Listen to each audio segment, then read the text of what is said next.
Alright, you know, we got to appeal to the Elden Ring audience. When did you get that sword? I got this a couple streams ago, but wasn't able to carry it because it was super heavy. Also, YouTube, welcome. Thanks for being here. I hope you enjoyed my absolute dominance in the last episode. Oh yeah, I have 15,000 souls. I need to...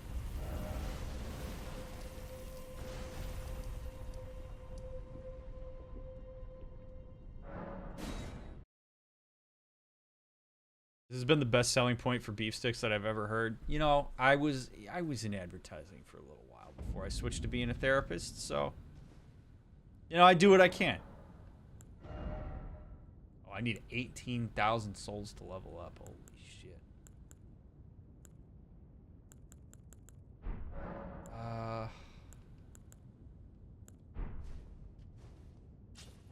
Glad I'm not the only one going sword and board. Dude, sword and board is the way. No matter what game like this you're playing, sword and board is where it's at. Always.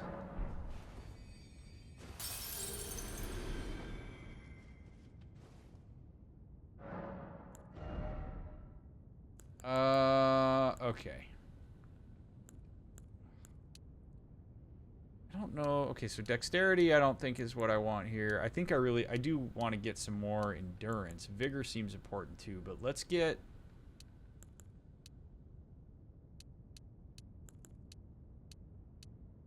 Alright, we'll do vigor to 22, and then we'll swap them back and forth to 25 each. Which flavor meat sticks do you recommend? If you like jalapeno, like if you like spice, get jalapeno, man. Jalapeno. Jay hit the freaking jackpot on the jalapeno variety. The jalapeno sticks are absolutely incredible. Cannot recommend them enough.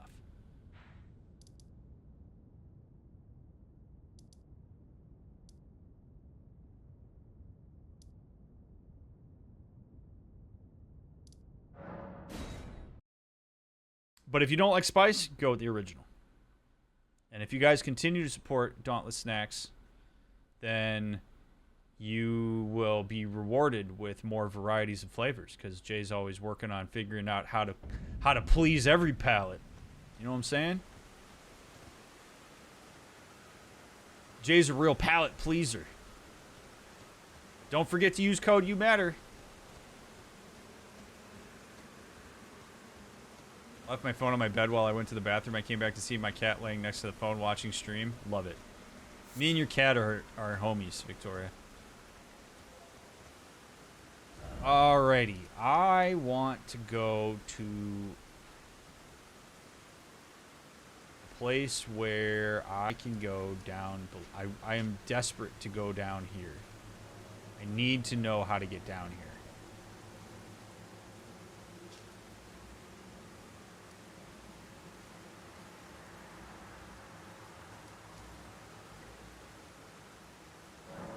We're actually going to go back here. And then... I got to find that third door, because there was a third door that I opened when I came over here.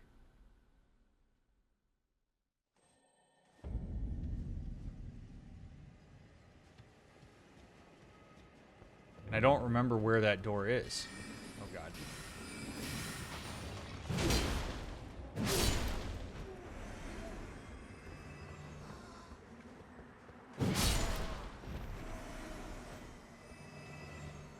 Oh, it's right here.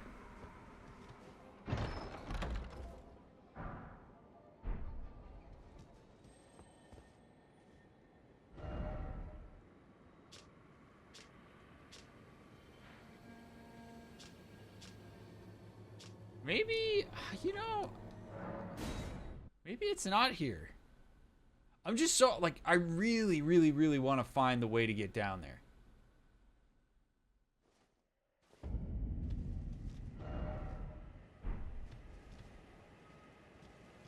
And I feel a lot more confident running around this area now, so we're gonna find it.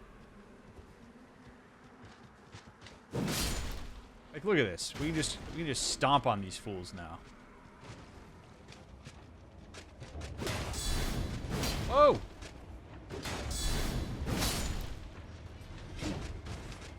Well, that was close.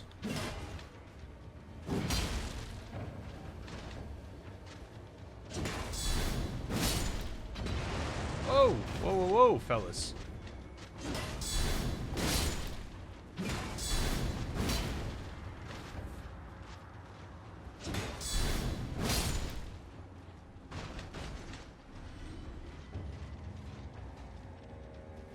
Also, I do appreciate y'all being here tonight. Thanks for taking some time to chill with me.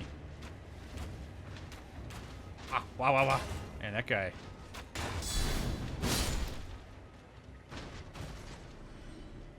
Alright, down we go. Whoa!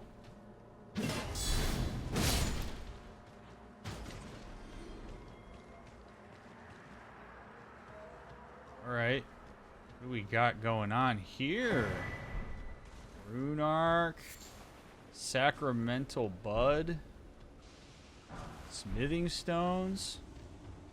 Good stuff.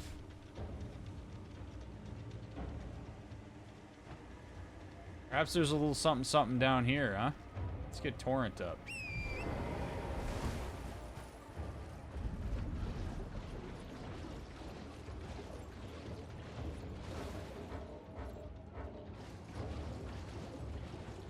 Or are we going back to where we fought Captain O'Neill? We are. We're going back to where we fought Captain O'Neill. Which is not what I want.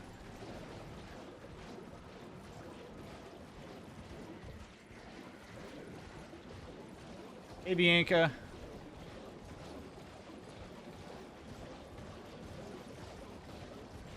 Went to my brother's college graduation event in the stadium tonight. Very happy for him, but the same depressed melancholy because I won't be graduating on time and will have another year until I graduate.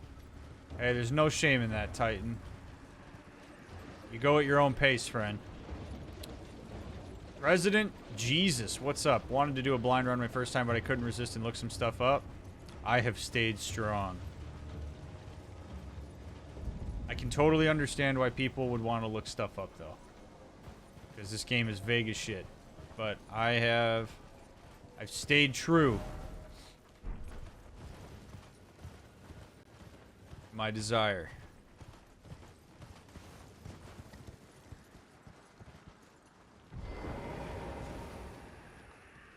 Remember, does this guy have anything good again?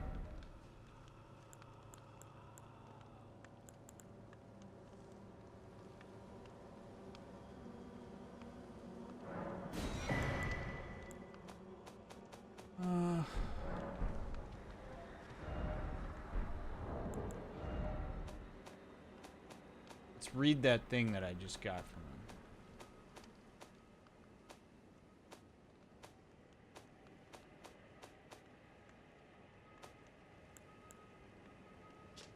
Note sold by a nomadic merchant. Gravitational power that pulls can bring flying foes low. Means nothing to me.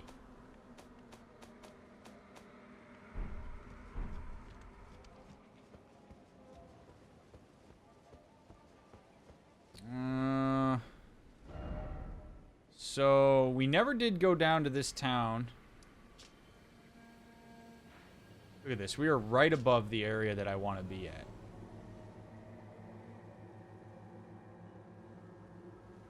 And it seems like we need to go down an elevator.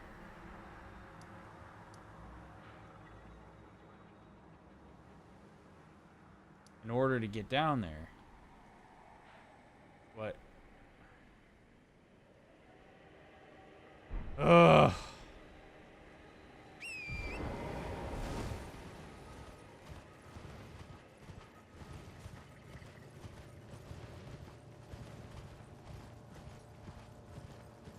Pretty sure we picked up this golden seed already, yep.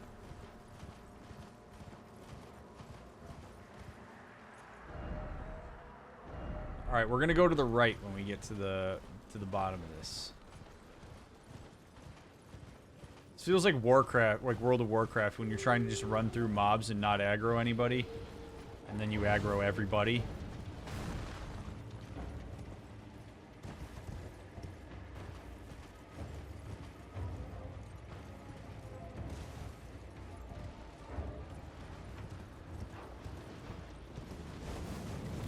What? Holy shit. We just alerted a bird. That's not good.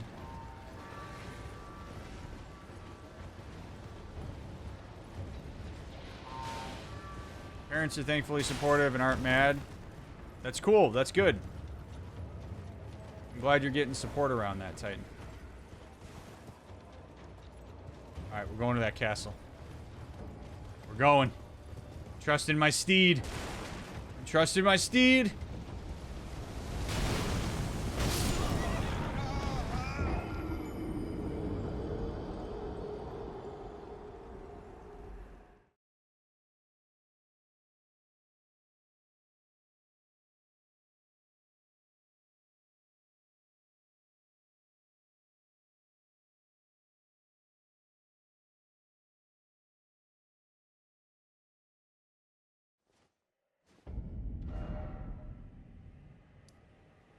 Okay. That was not the way.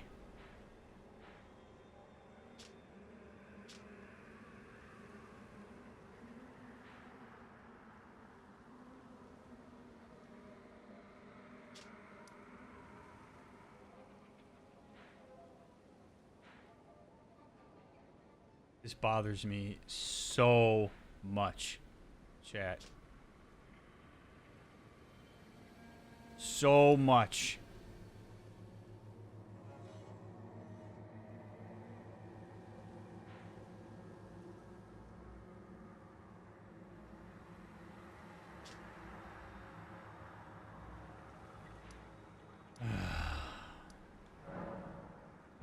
Oh, it's literally called the Impassable Great Bridge. Wow. Recently been trained in complaints and feedback in my work, and a lot of complaints are due to someone giving incorrect information. Do you have any tips on how I can then build the trust back up between them and the company and get them to believe what I'm telling them is correct? Oh, God. The only thing you can control is yourself, Phasmita, so make sure that you follow through on the things that you say you're going to do. Like, really, like, the only way that you're going to be able to model reliability is by being reliable yourself. And that's the best that you can do. Jedi, thank you very much.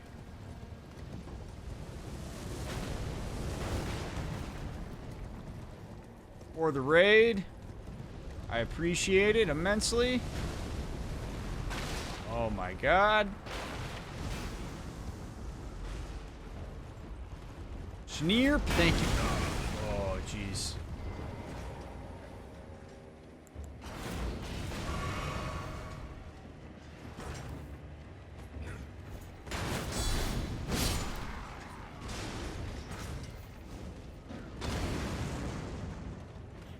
Oh God. All right. I will do my raid call out here in a second.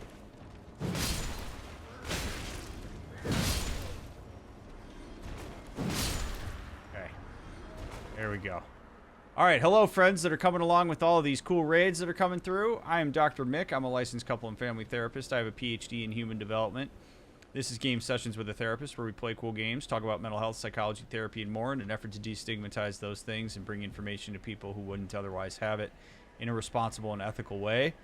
I do not do therapy on stream, but I do answer questions related to mental health. You're welcome to tag me in chat and ask me anytime. I'll answer to the best of my ability. I encourage you to check out my YouTube, Twitter, Instagram, TikTok, all that fun stuff, so that you can get all sorts of cool mental health information. I also recommend that you pop into our Discord. I do a lot of Let's Play content where I use video games to illustrate various psychological concepts, and right now we're playing Grand Theft Auto 5. If that sounds interesting to you, you should totally stay and hang out. Also, Handsome Lad, thank you for the 100 bits. Can't usually catch streams, being eastbound with some time zones and all. Highly respect the content you create, Doc. Glad to catch the stream for once. Thank you for being here, Handsome Lad. You handsome lad. All right. What advice would you have for someone who's afraid of relationships due to trauma, with parents having horrible arguments in front of kids and sexual abuse? Relationships scare me because of disagreements that make me afraid I did something wrong, and sexual encounters freak me out because of abuse. Honestly, the advice I would give to somebody who's struggling with that, Galaxia, is to talk to a therapist. Like, legitimately, when people experience trauma that affects their ability to form and maintain relationships in the here and now, a therapist is going to be able to help you make sense of the ways in which your past is directly affecting those relationships.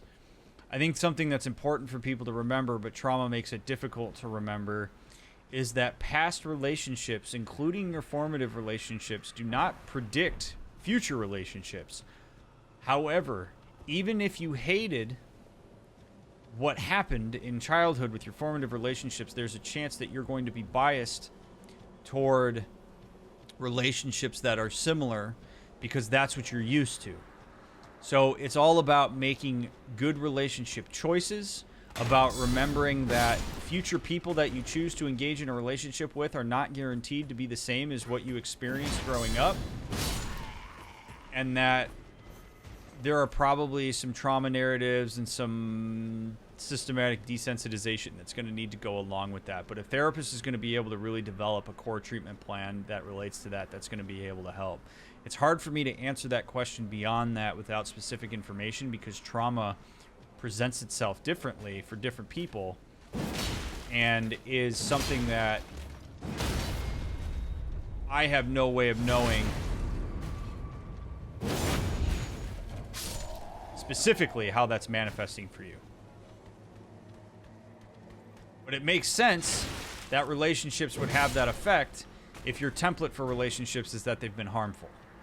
And that's really why it is so awful when adults abuse children, or when they create bad relationship templates for kids, because they carry it long into adulthood and it affects their relationships in the present. Holly, so good to see you. Welcome in. I'm not ending as you came in here this time, so welcome in. I hope you're doing well. It's good to have you all here, those of you that are rolling in. Also, thanks for the hype train. All right, we got to figure out how to get up there. I don't see a ladder, so I don't really know how I'm supposed to do that.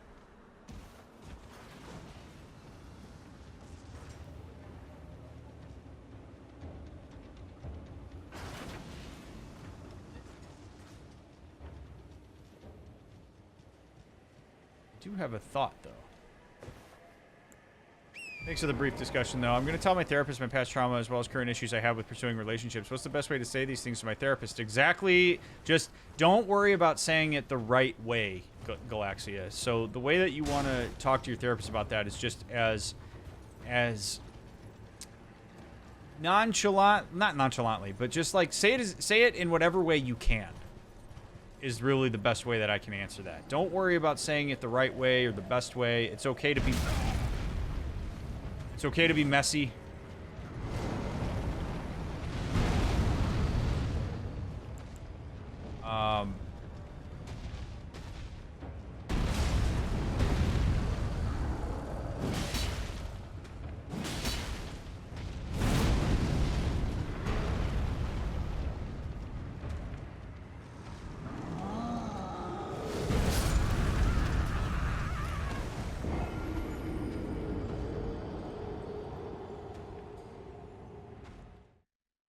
Okay to be messy.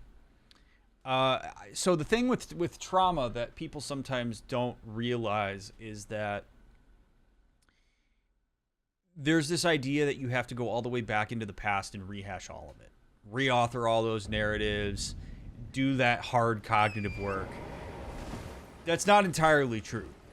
A lot of times the reasons that people come to therapy to talk about trauma is because they are being affected in the present, and that those things can be like kind of talked through and worked through without having to go back and rehash the past entirely. Sometimes you have to do that. Sometimes we have to make those connections, but it really is a common misconception that you're supposed to just like go back and rehash it and do years worth of therapy before you can see any results, so to speak, in your current life. Shit.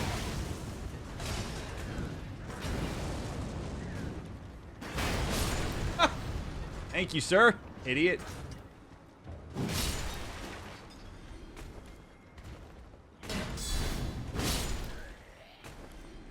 Alright, your relationships QAs and just in general are really helpful for me because I don't know exactly what healthy relationships look like, and conflict and disagreement scare me. Usually it leads to stompy, slammy meltdowns. Yeah, conflict is healthy when handled properly. Like, it's okay to have disagreements. There's nothing actually inherently wrong with them. And conflict aversion often is what causes more problems for people than anything else. Alright, let's see. Come on, baby.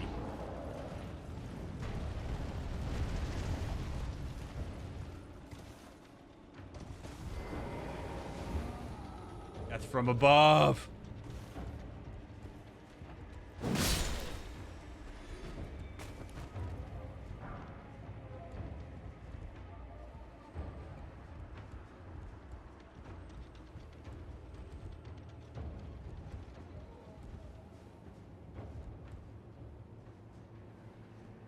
The amazing thing about therapy, you can be messy and all over the board. They piece together what you're saying and find a way to help you. That's our job. Too many people worry that they're supposed to be all, like, you know, cleaned up and say everything perfectly to us. Like, we know what we're doing. It's no different than, like... Okay, so here's an analogy I like to use. And I'm going to use plumbing again. You know something's wrong with your toilet or your sink. But you may not have the expertise to be able to know exactly what that is. So you call a plumber to come over to your house, and you say to the plumber, my toilet's messed up, and I don't know, water's leaking out of the bottom, right? Your plumber doesn't have an expectation that you're going to be able to just say all the technical things that they need to hear in order to be able to diagnose the problem immediately. The plumber is going to ask for that basic information so that they can make an informed decision about how to proceed with what's going on. So your plumber's not expecting that in the same way your therapist isn't expecting that. Be messy with it.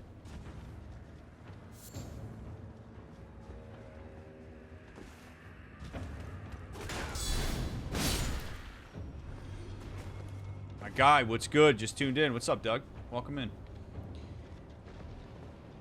Okay. What is gaslighting, and how can you tell if somebody is doing it to you? So I have a video on YouTube that I'm sure somebody will link to you. I have a video on YouTube about gaslighting that goes into it in a very, like, in-depth kind of way. I'll give you sort of the TLDR.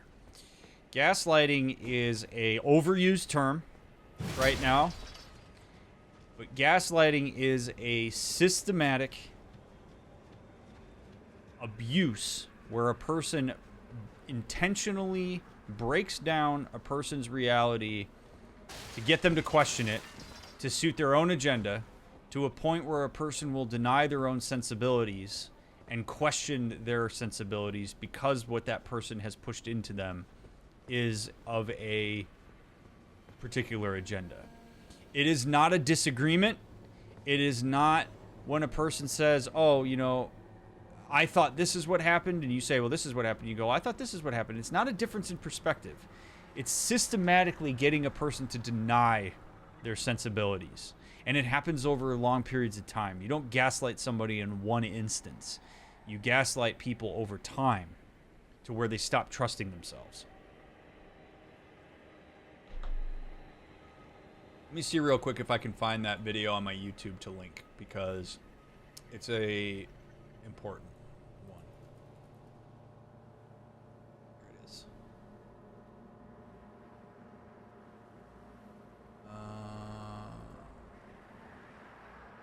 Link address. There you go. If you want to learn more about it. I am now stuck up here. And I know I'm going to die if I fall down this cliff. So, how the hell did this guy... How did they even get this catapult, trebuchet? I don't know the difference. Oh, shit. Or are you guys?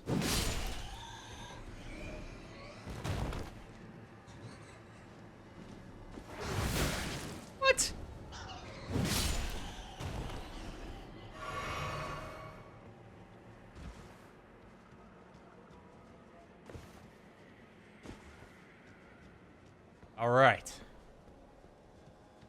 What up, Micah? Fun fact, the term gaslighting comes from a film by the same name where the character keeps dimming the lamps in the house but tries to convince his wife she's delusional and nothing is wrong with the lights. Yeah, and the only way you really do that is systematically over time, right? But usually what happens is it happens with a person that you trust because you're willing to accept their influence. And that's what makes it so manipulative and awful. Any tips on recovering from heavy gaslighting? Obviously, this is a broad question. It's going to depend on how the gaslighting manifested itself.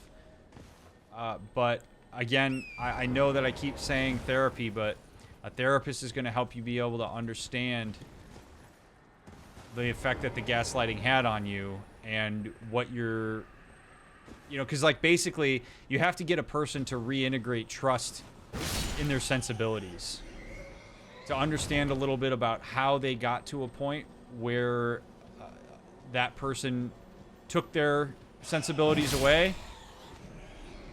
and how to recognize and get back in touch with a person's own perceptions and values and get that reinforced.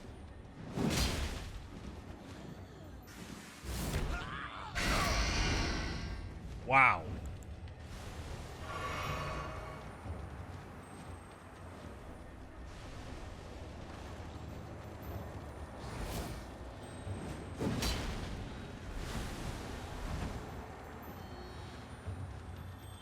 Awesome.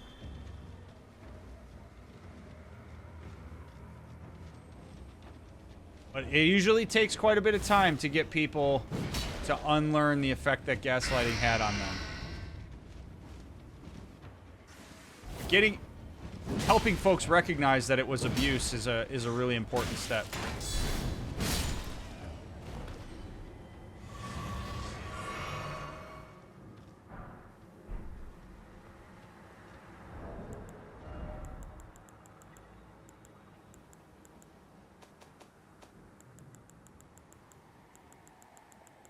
But I had some sort of consumable that helps me with poison, or did I burn it all on that one boss?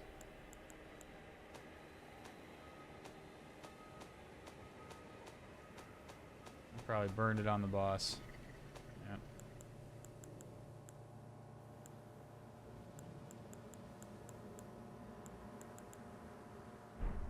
Alright, that's fine. Is blame shifting part of that deconstruction? It certainly can be. I mean, it really comes down to, like, internally, like, holding that person accountable for what they did to you and getting you back in touch with your own sensibilities and trusting in them. And it requires having somebody, like a therapist, for example, who can really sit and help reinforce your perceptions on things. It takes time. That's why it's important to understand that, like, gaslighting is an act of abuse. It's not just some, you know, silly little disagreement about, you know, your favorite ice cream flavor. Like, if somebody says to you, you know, oh yeah, I think chocolate ice cream is better than vanilla, they're not gaslighting you. If a person continually says you had chocolate ice cream at your birthday party, and you're like, no, I didn't, I thought I had vanilla ice cream, and that person continuously tries to deconstruct that to get you to believe you had chocolate ice cream so that you doubt yourself, so that later on when they say something that's carries way more weight, you're likely to doubt yourself and trust them. Now we're getting into the territory of gaslighting, right? There's a big difference. And that's why I really, really hate how overused gaslighting is right now, because it's giving people this idea that, like, this really egregious act is happening all the time. And it takes away from folks who are actually experiencing gaslighting, because then people are likely to doubt them, which can actually perpetuate the sense of gaslighting. It's pretty nasty.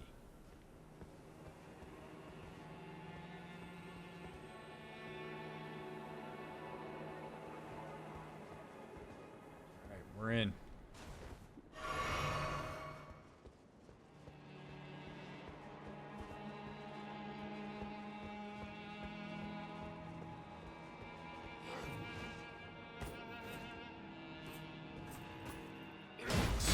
Shit. It's the... Oh, this is the same as the ghosts. They're just not in ghost form. Okay.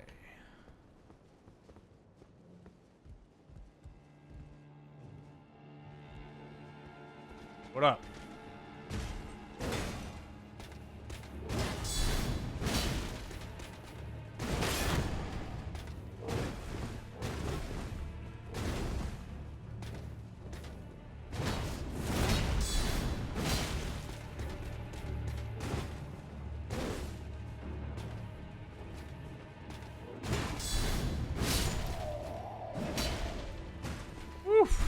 You guys like that rolling? I don't ever do that. I rolled my way out of that.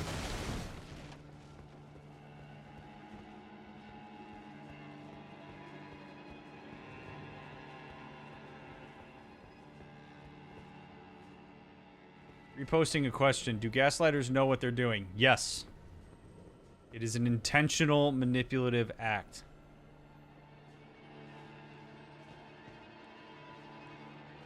I mean, I suppose you could... I mean, no, you wouldn't have accidental gaslighting. Because there's malintent behind gaslighting. It's not accidental.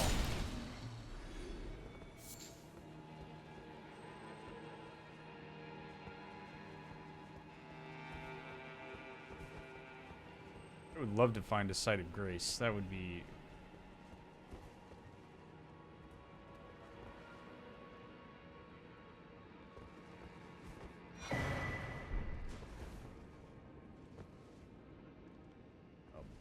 Yep, I thought so.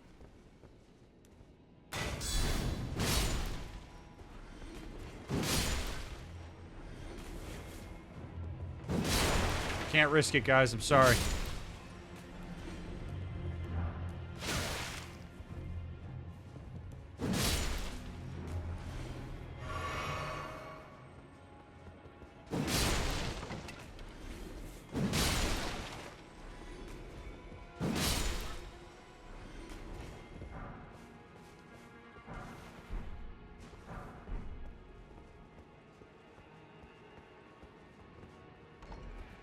There we go. I actually do that. Tell me I was remembering something wrong when I remembered it just fine. Or telling me things didn't happen that actually did happen. More than one reason he's an X now. Yeah, it's scary. The effect that can have on people is real profound. And it hurts in subsequent relationships because it makes it difficult to trust people.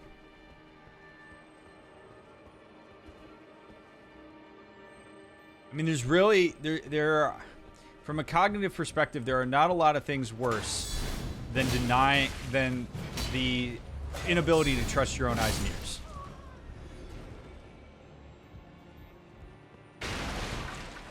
Because if you can't trust yourself, then who can you trust?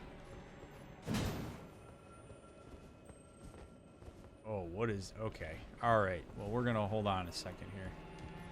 Can someone be convicted of a crime for gaslighting? If so, is it hard to prove? I'm not a lawyer, so I don't know. I mean, it gets dicey because then we're talking about like emotional abuse. That's a very hard thing to prove or show. It's a tricky one. I don't know because I'm not a lawyer.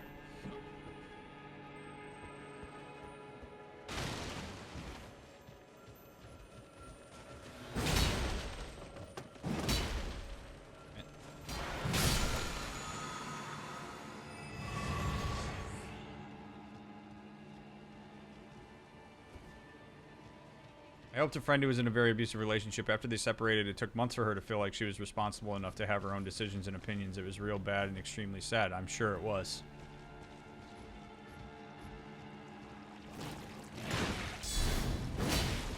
These things have way too much health, man. Way too much health.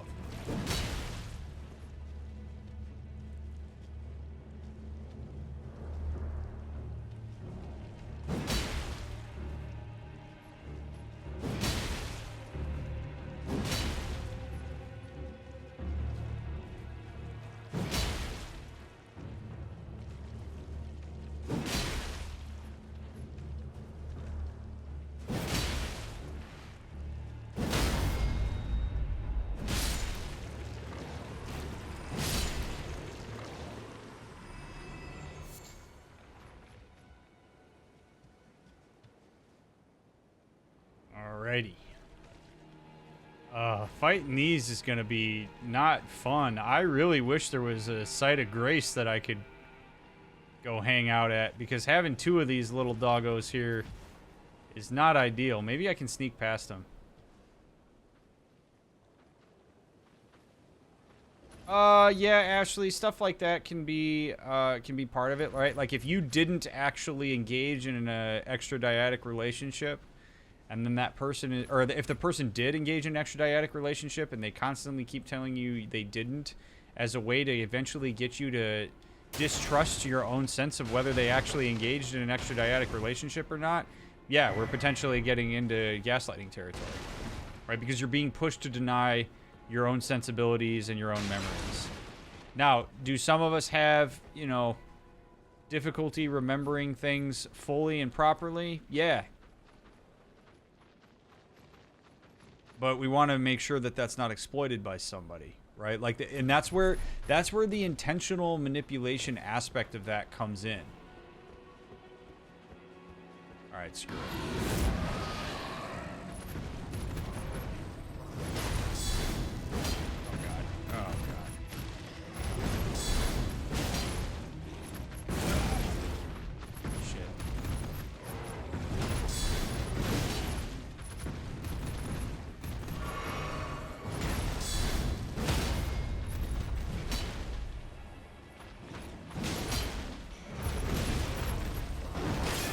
Oh, man.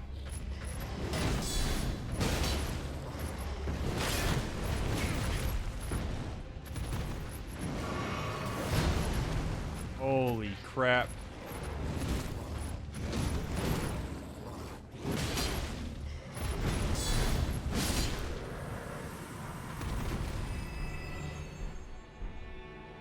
Oh, okay, that was intense. At least we only got one of them. If we had to fight two, that would have been screwed.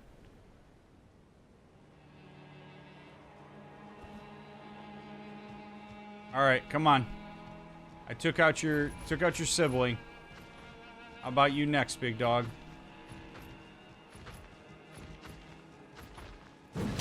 Missed. Great. Oh, great. Oh, great.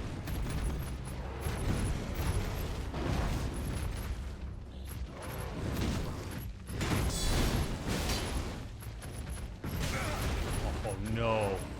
Oh, no. Oh, no. I should have snuck around him and got to the site of grace. Getting back up here is going to be a fucking nightmare. God damn it. That was not smart. That was not smart.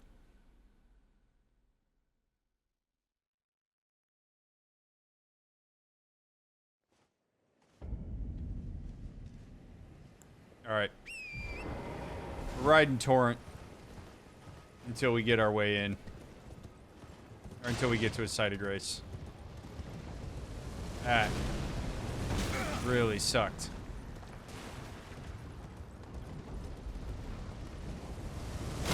God damn it. No. No.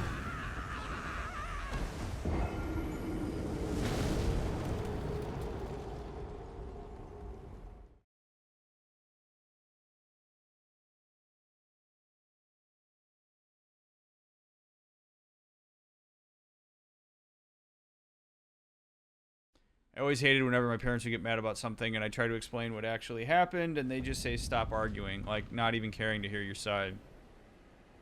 You tend to not want to go to them for anything. Yep. I say to parents all the time, you do not want to be a parent that your kids are afraid of approaching when something happens. You do not want to be that. I hate this. You don't want to be that. You want to be the parent that your children approach to in times of adversity. And sometimes that means hearing them out. Sometimes that means staying chill rather than panicking and being an asshole to your kid up front. Parents really underestimate that stuff. They really do. The way you respond to your kids is going to have profound effects on them and their ability to trust.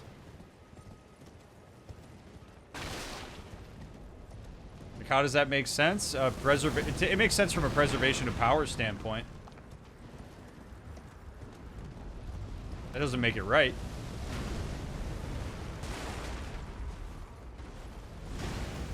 I mean, when parents say shit like that, it's an assertion of power.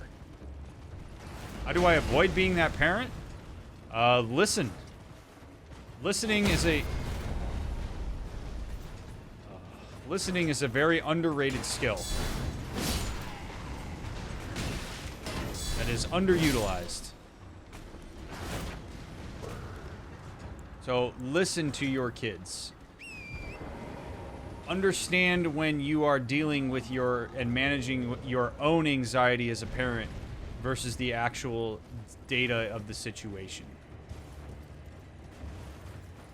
You avoid being that parent by making better choices. Being the parent that you would have wanted, for example.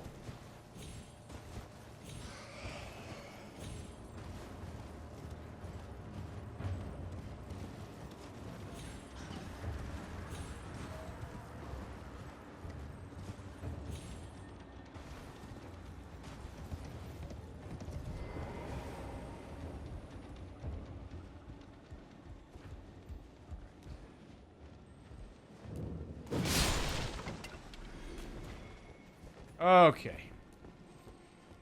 Do you have any tips on accepting that you need help? Like, I know I need it, but I don't look for it or ask? Well, it comes down to the actual... It's not about your inability to ask for it. It's about your decision not to. You know how to ask for help. You know the language. You're able to articulate it just by virtue of the fact that you're writing it in chat.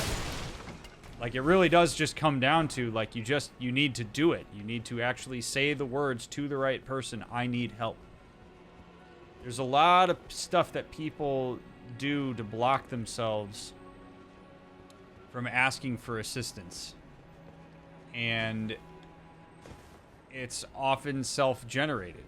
Like, it comes from a distrust, perhaps, of relationships in the past, ones that were supposed to be helpful but weren't. But, like, ultimately, that's one of those where it's like, if you know you're struggling to ask for help and you know that's something you want to do, you just have to do it. Like, nobody can ask for help for you. Nobody can read your mind. Like, you have to make your needs known. And you have to accept that, like, that may require taking up some space. And that's not a bad thing.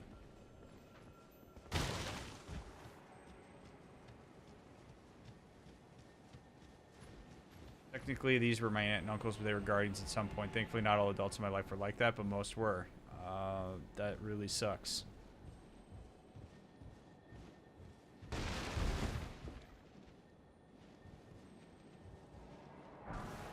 Even though I'm not a real parent, it gives me a certain amount of validation as a good guardian when the people I guardian over come to me over stuff that's happening, even when they know they're going to get in trouble for it. Yeah, it means that your responses have been ones that have facilitated trust. And that is not something that a parent or guardian should ever take for granted.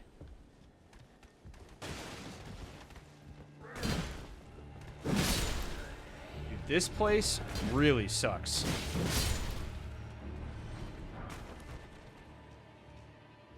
Where is the freaking site of grace in here?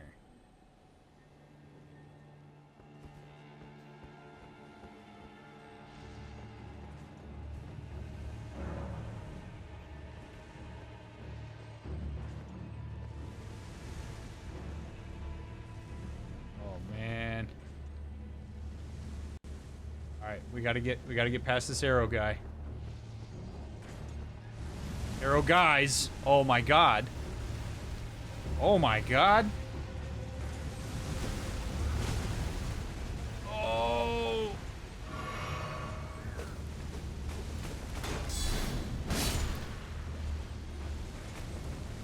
Holy crap.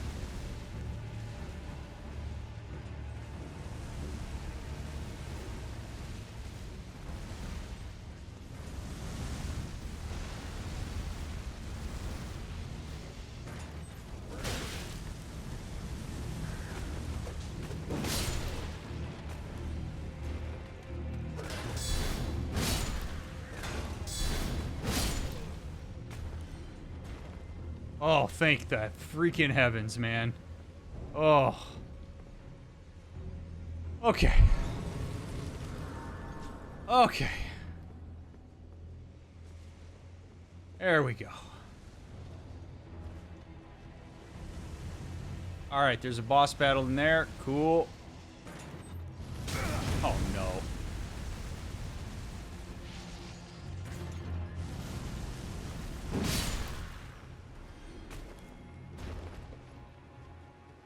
Let's do some exploring before we do the boss battle. See if there's anybody up here who can help a brother out.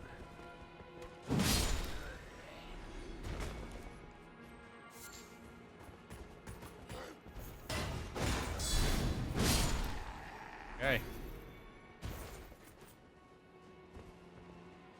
Never have to do that again, right? Like, talk about relief.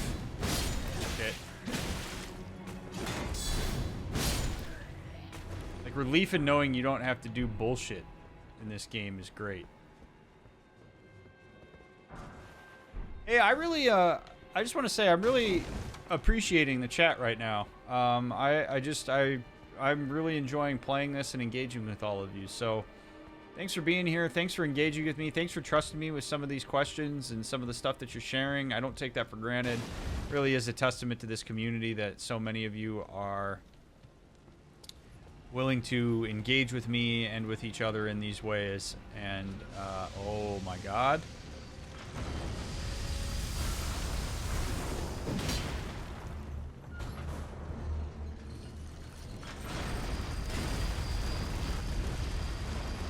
What?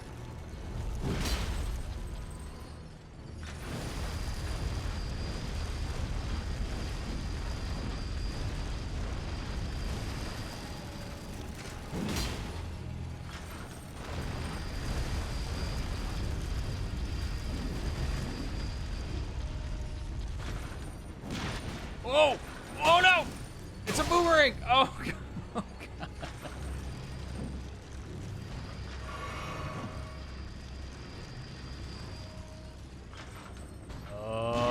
Oh no. Okay. Oh, yeah. Oh. Oh God. Oh, God.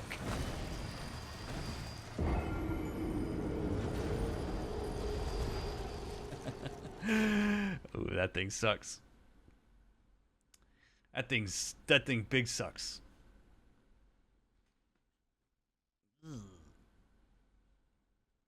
I just got buzzsawed in the worst of ways.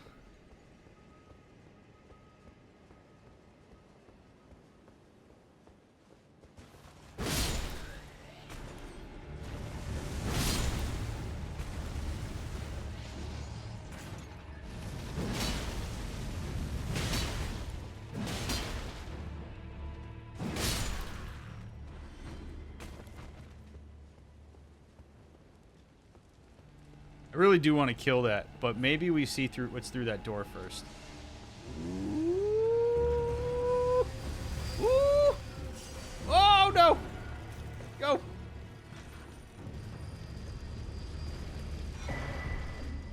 Red hot wet blade. Okay. Yeah, Sadie. Clipper usually keeps track of my deaths.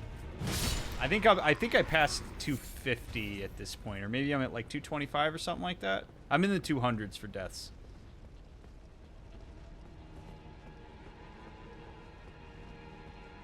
Honestly, this game makes the mental health answers even more impressive for being even slightly coherent, given everything is trying to kill you at all times. I'll take that as a compliment. It's like back in Destiny days, man. Like, I can somehow play Destiny and chat at the same time, and really, I don't know. Somehow my brain is capable of doing it, so who am I to complain? 239? All right, there we go. Thank you, Clipper.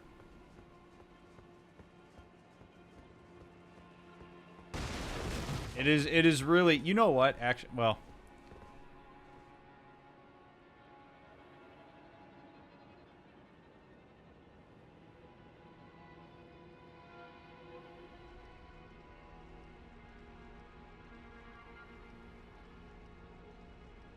You deserve that for all the work you've done with that, Clipper.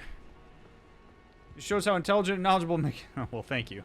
I should go back and clip one of your answers while you're crossing the death bridge. Just a perfect slalom between fireballs without missing a beat of your answer. And do it. I would love to see it. Oh, what's up, big guy?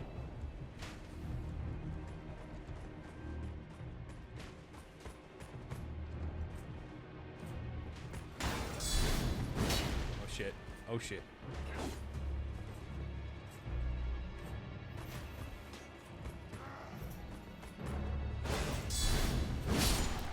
There we go.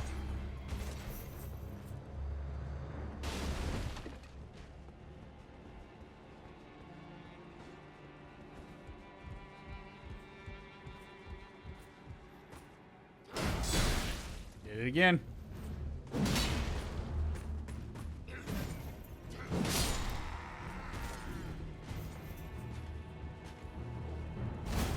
Oh shit! I went too early. Get up! Get up! Oh no!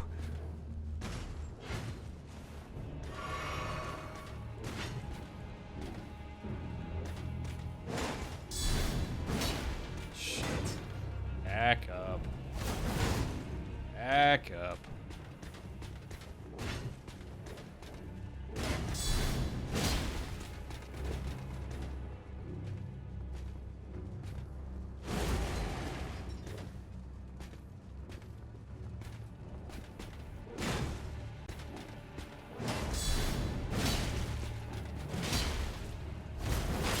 Oh, that was close. Oh. Oh.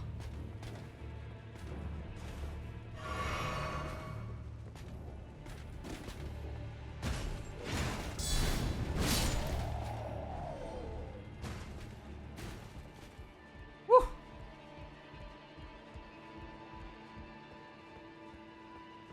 Give me something good, baby.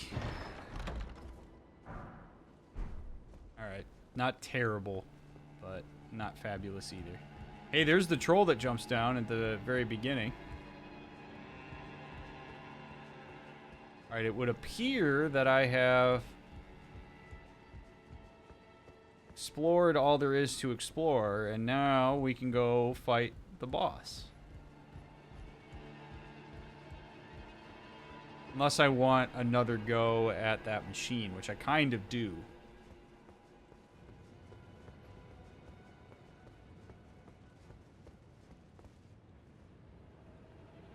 That machine deserves to meet its demise. So to me, this game just looks like a giant world where you run around and hit everything that moves. Is there a story that's taking place? There is, but I haven't really paid much attention to it, Gecko. Like, to be completely honest, I don't really care that much about the story in Elden Ring. It's just very cryptic. It's super vague. Like...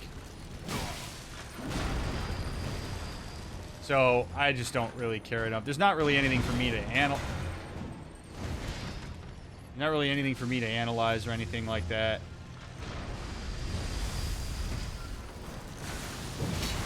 Okay.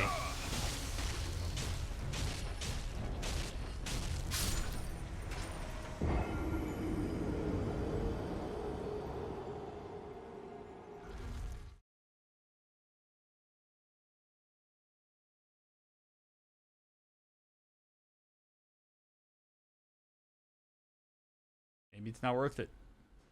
I don't know. Maybe it's not worth my time. I'm gonna get all eaten up inside the belly. That doesn't sound fun to me.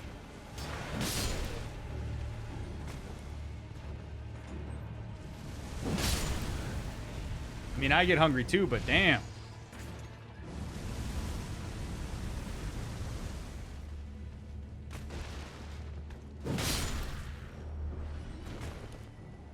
I do want my runes back, though.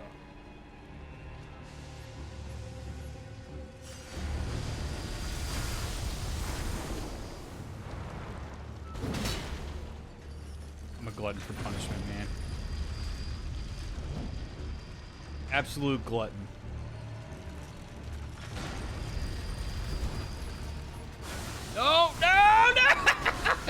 Ah! Let me out. I literally have to have full health to go in there.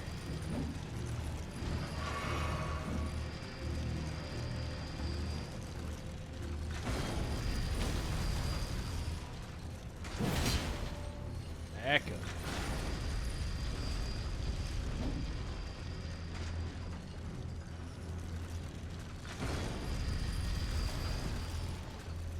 Wait, I'm scared of the chamber opening. No! I don't know how to dodge that.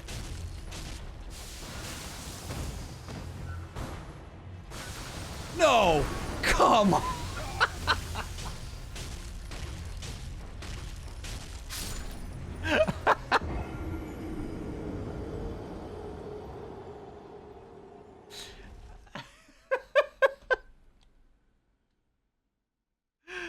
Oh, God.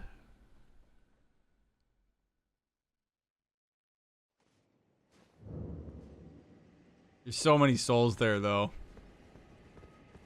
Like, there's enough there for a level up, so... Oh, great. Great.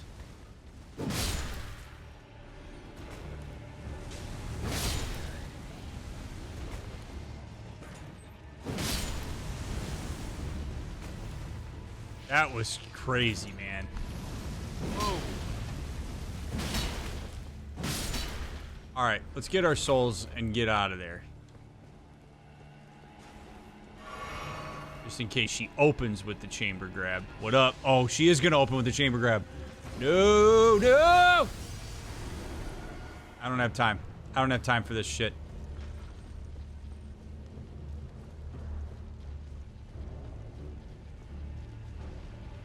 Not into it.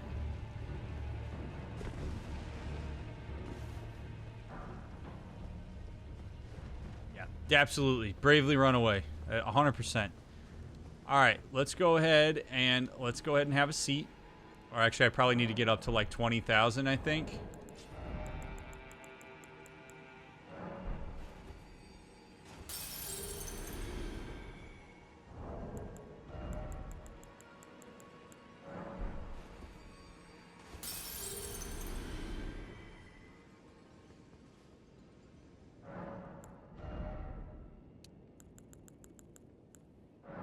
Alright, gonna pee real quick, and then it's boss time, baby. You can vote. I have no idea what boss is behind that door. So go ahead and put your votes in. Will I get it within 3 tries? Yes or no?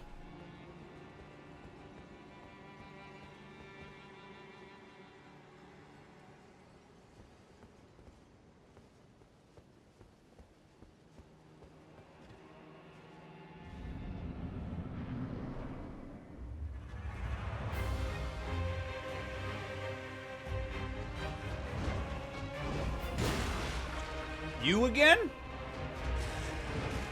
I fought your brother.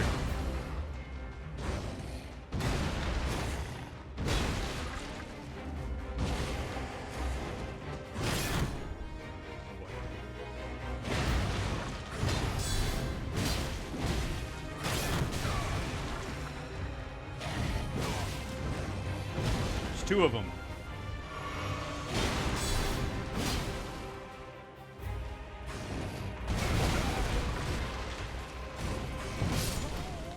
Cool. Alright. Awesome. Fun. Enjoyable. This is what I play games for.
mashed up against that tent.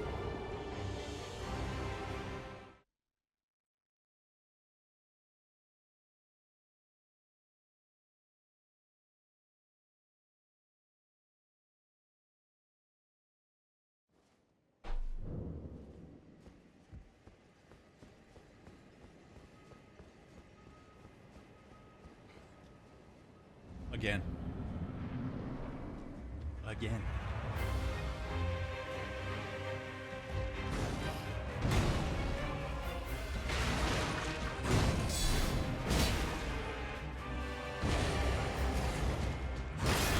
All these boxes.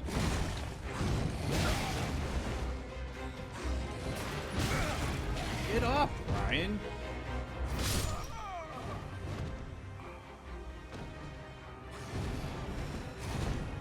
Oh, man. He keeps knocking me down.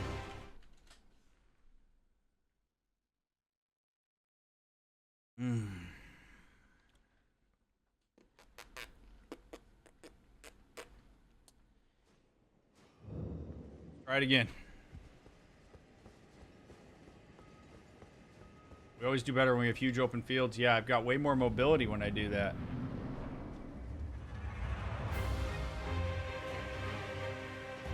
He's just like, I don't have enough poise.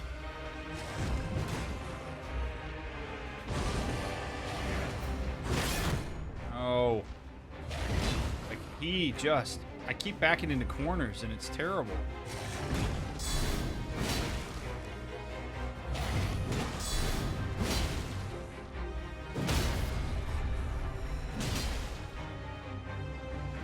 Uh-oh, shit.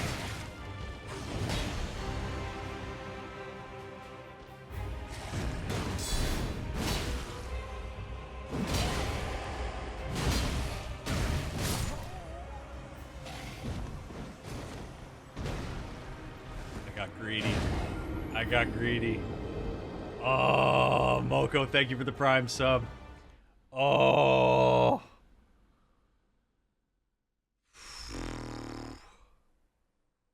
Good hits. Yep, I got a little too greedy there. I could have chilled out. That second night comes at me really slow.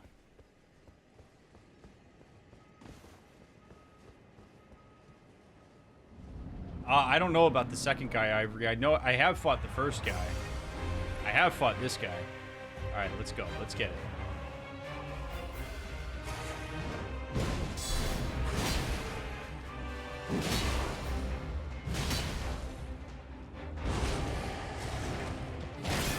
Oh, come on.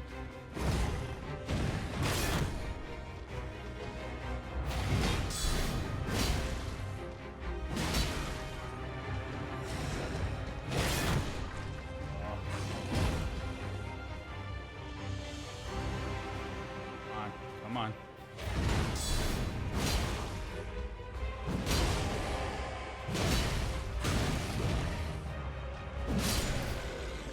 All right.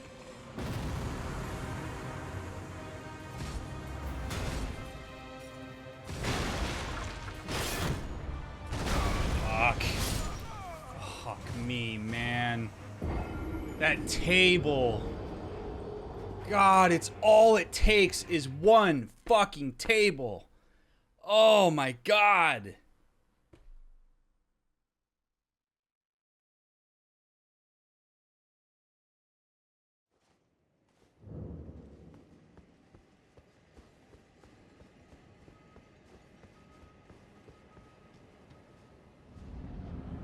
All right, we're going all right.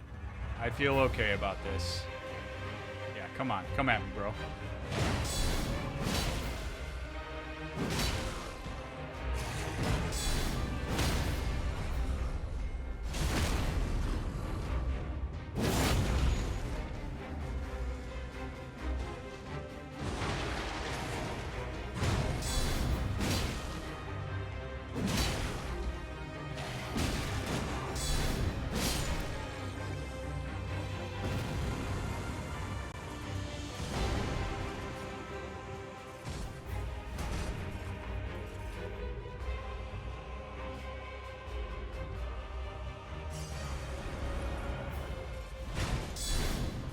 Missed. Oh, no.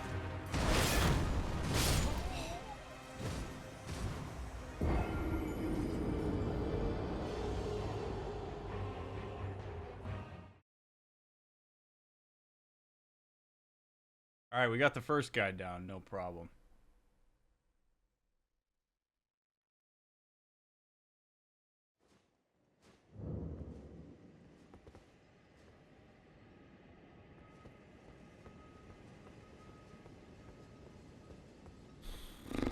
All right, first guy is no, or the second guy is no joke, but I just have to make sure that I've got plenty of endurance up.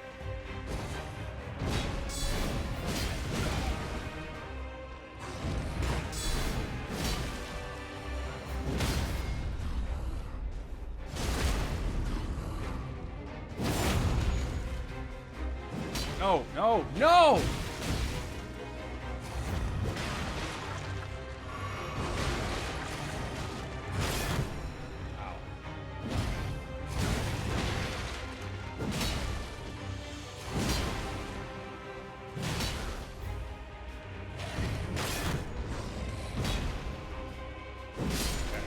Done.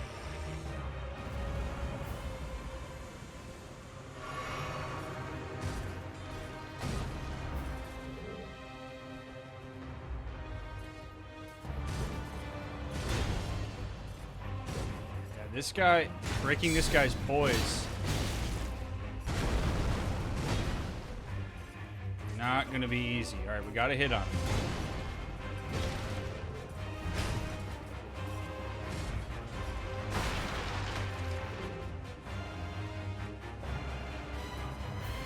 Patience is going to be name of the game.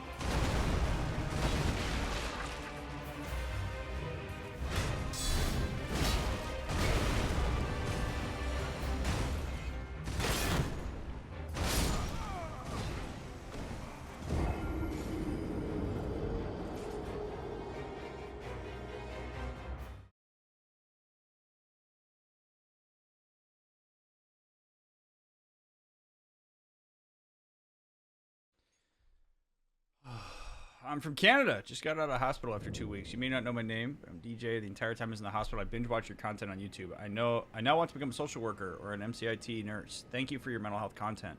What a great way to bring awareness to the masses. Simple. I'm so glad you are out of the hospital. I am honored that you chose me to keep you company while you were in the hospital, and I wish you the best of luck on your journey.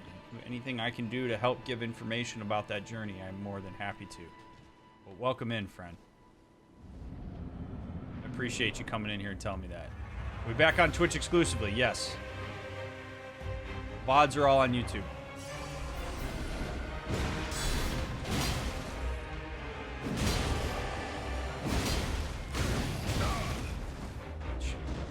Get up! God! My guy gets up so slow, man.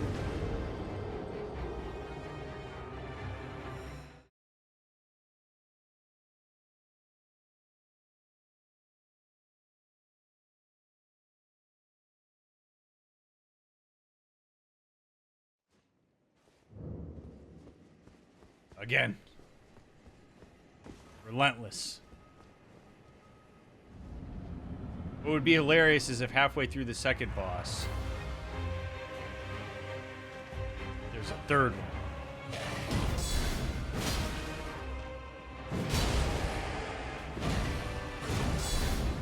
Missed. Great.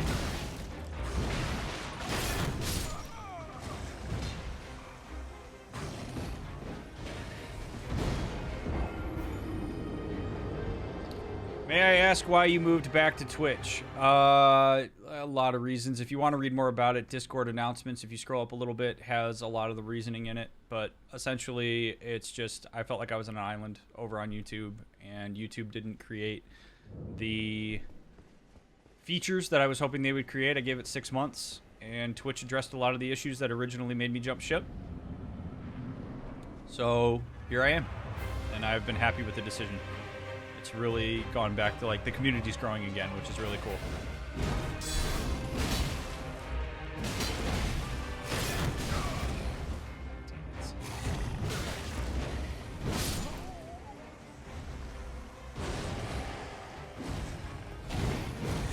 can't tell if I'm just impatient or like unlucky on the string of stuff that he's getting, but like him knocking me over as much as he is.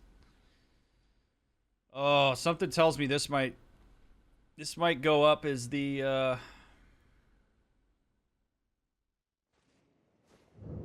might go up as the highest death count here, unless I can get my shit together.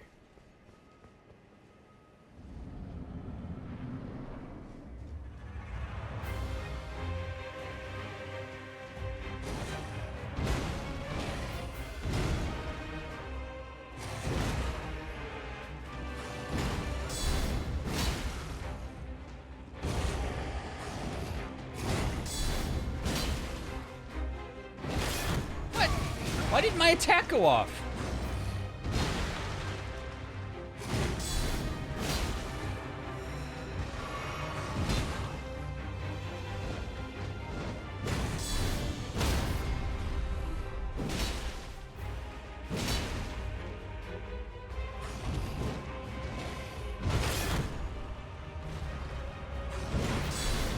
Uh-oh. Uh-oh. Uh-oh. Uh-oh. Uh-oh. Oh, get out. No, I'm stuck. No! I can't. Come on.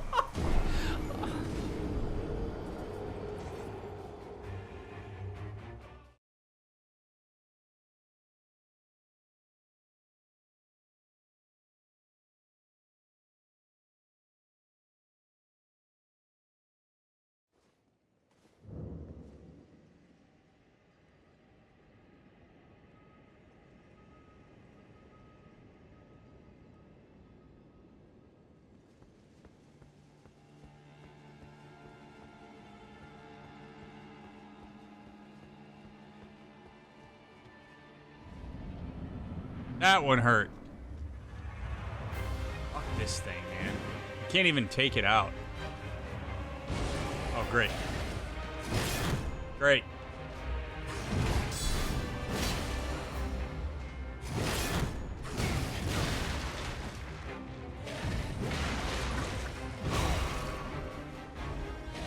No! Oh my god.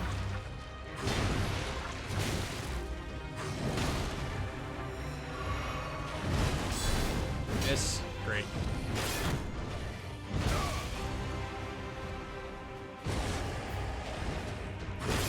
No.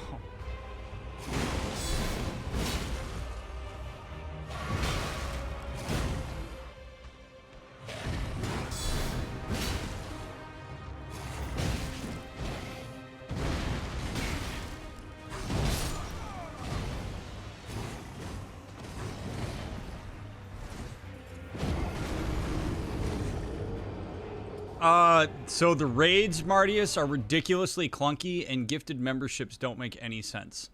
So even though YouTube implemented those things, they are not well done right now. Also, the fact that YouTube hasn't prioritized its UI is very frustrating. Like, UI and mod tools are one of the most universally asked for things to be fixed, and YouTube hasn't done anything with that, and it's very frustrating. But I really, like, the thing is like, it's disappointing how poorly implemented those things are right now.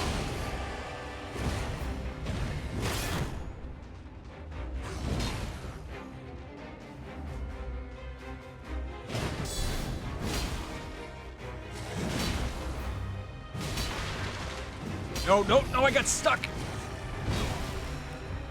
No, stop rolling.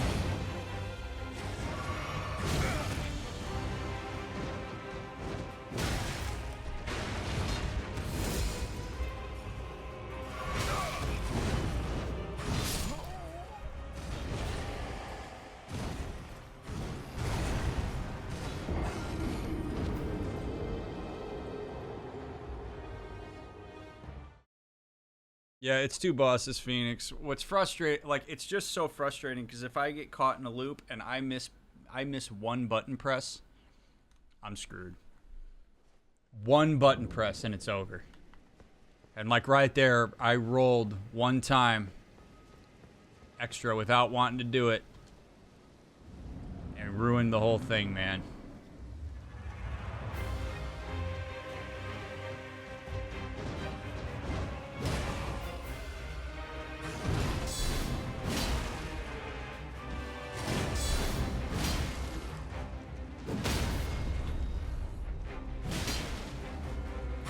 See, and what I should do there is I should back up and regather my stamina.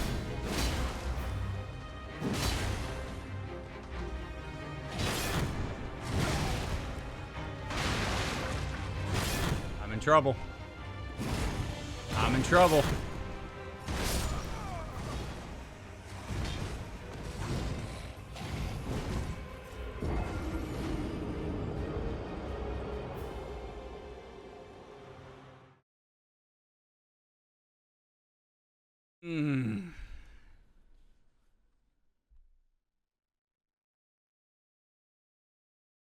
So there's not a lot to talk out with the first guy. The second guy is a talk it out, I think. But the first guy, what I really just have to do is I have to be judicious with my stamina bar. When I start getting a little bit too... Like, I'm basically trying to break his poise. Right, with two heavy attacks here. But then he does that, and when he does that move, I get in trouble because I can't regain stamina fast enough. See how there's like a delay on my stamina recovery? And it's really kicking my ass right now. No, nope, dead.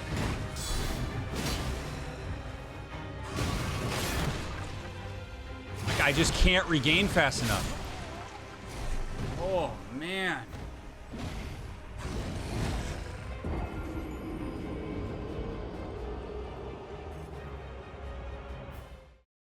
I mean, they're just... The timing of these is...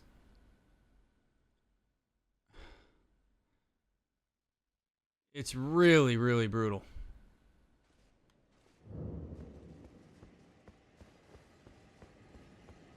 His range is also just outrageous.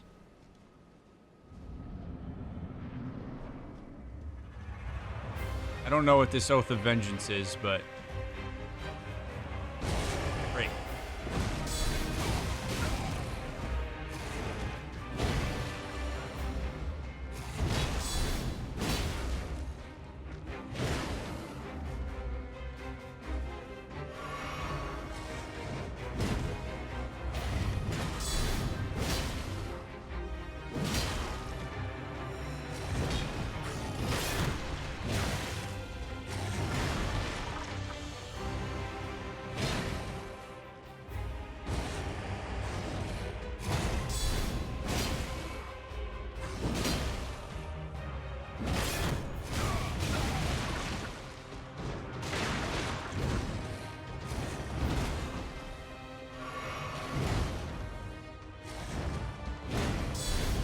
Oh, no.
Oh, wow, I got lucky there.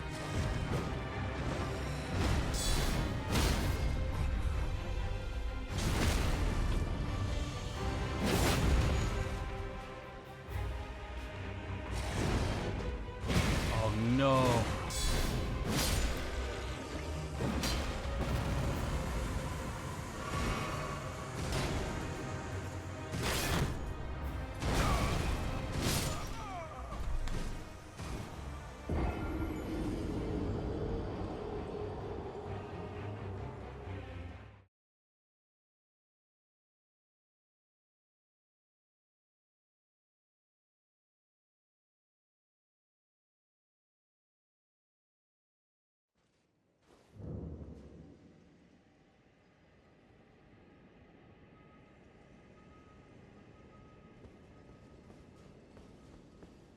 I can't even get to a point where I talk it out with the second guy. I mean, like, I'm like prepared to be like super mindful about it. That second guy.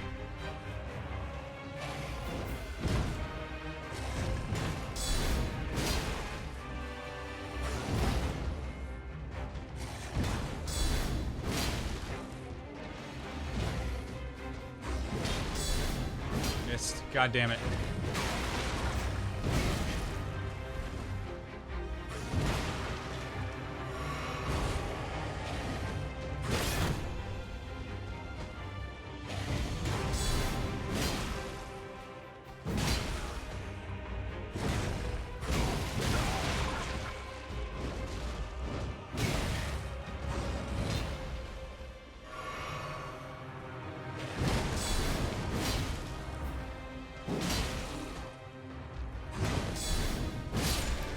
Run. Run. Okay. Now we gotta just counter. We gotta be nice and slow. We're gonna pick our spots.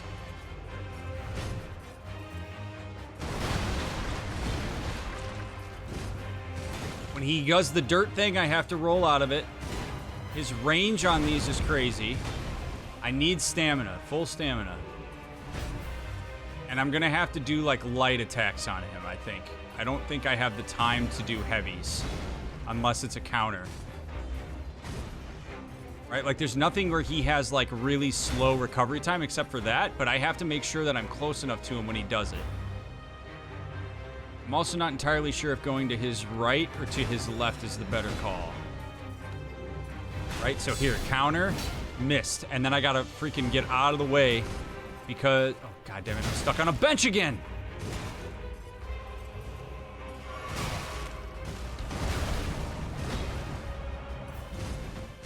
Oh my God. Holy shit.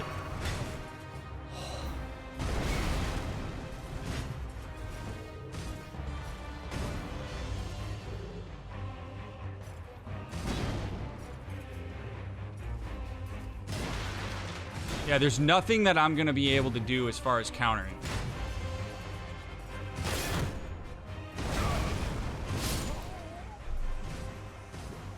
Holy shit, man. Holy shit.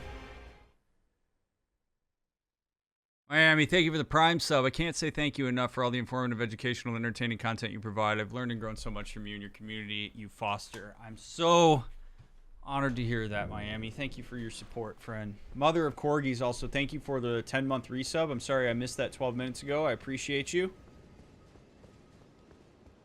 Y'all, I actually wonder if I need to switch to the halberd.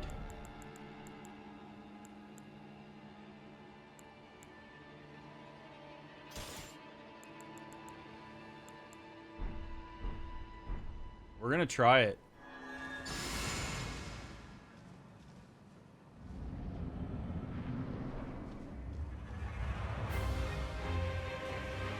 We're gonna try it. We're gonna see what happens.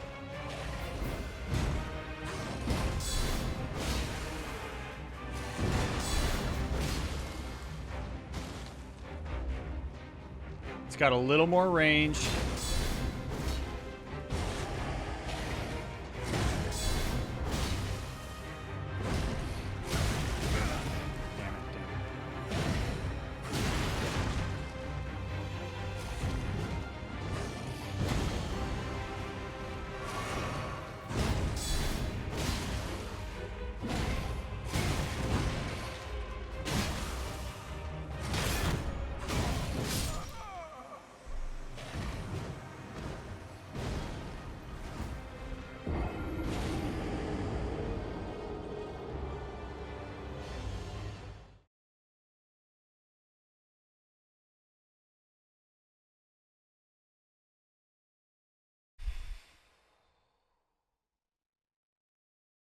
Determined, man.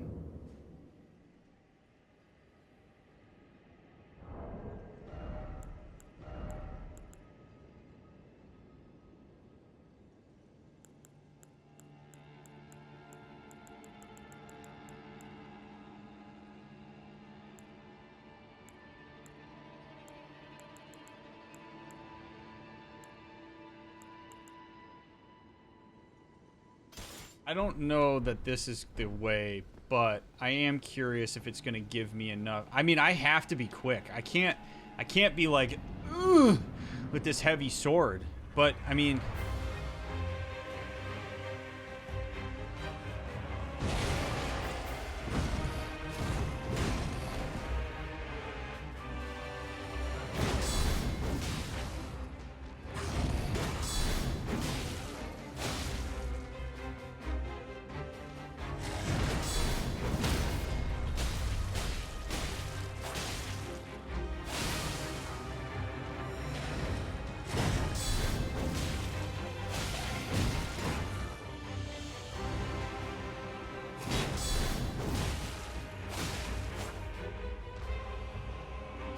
Lordy coming.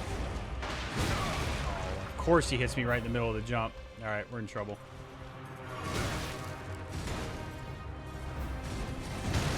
Stuck.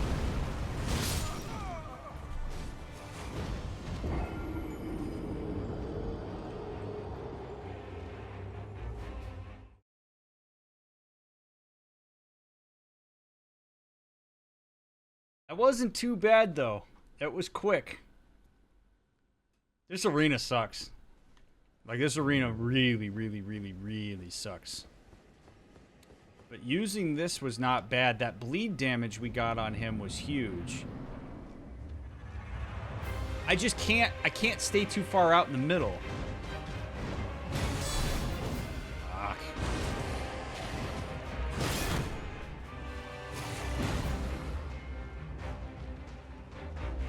I have very limited time.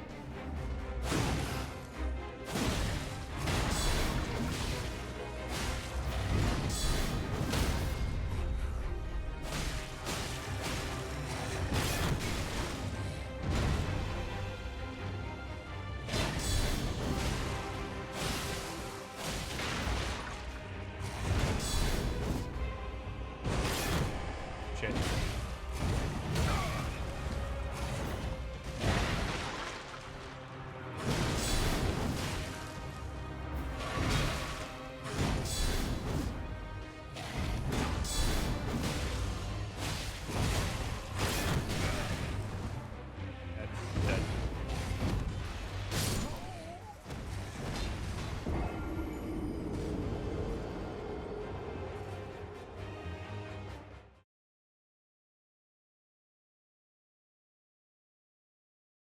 So I'm getting my stamina back faster. But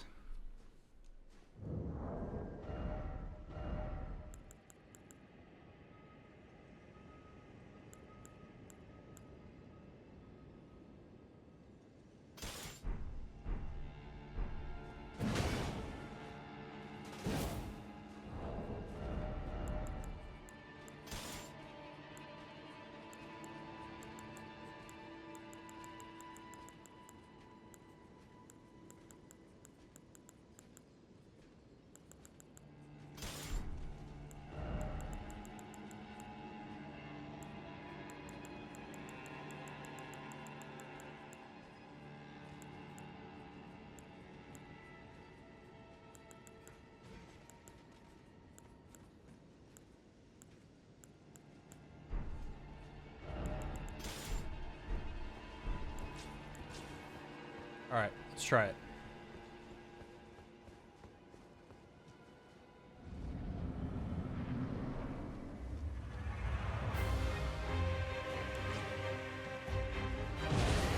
Damn it.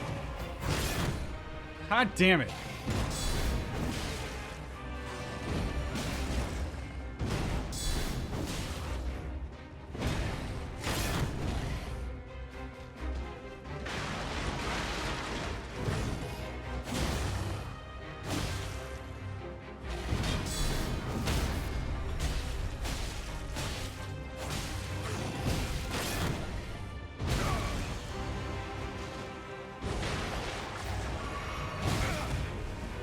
Take longer to drink the flask, Ryan. Take longer to drink the freaking flask.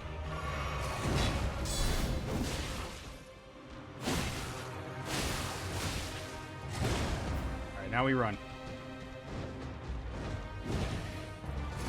Oh, God! How does he just meander toward me and then... Oh my god.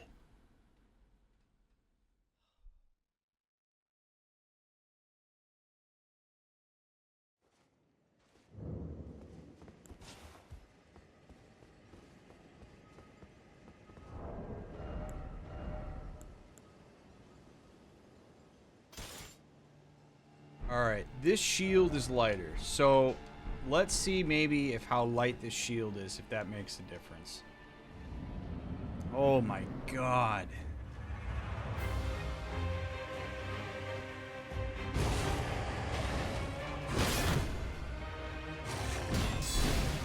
You're off on the wrong foot when he does that one.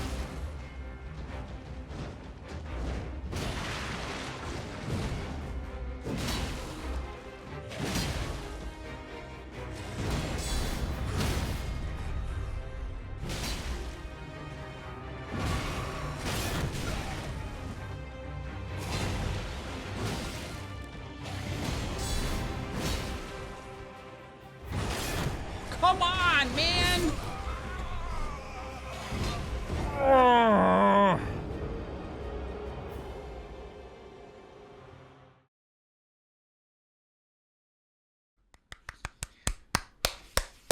I also don't know how to time...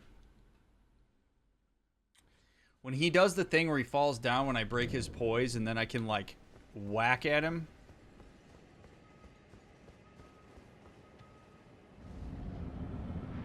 Can't quite time that.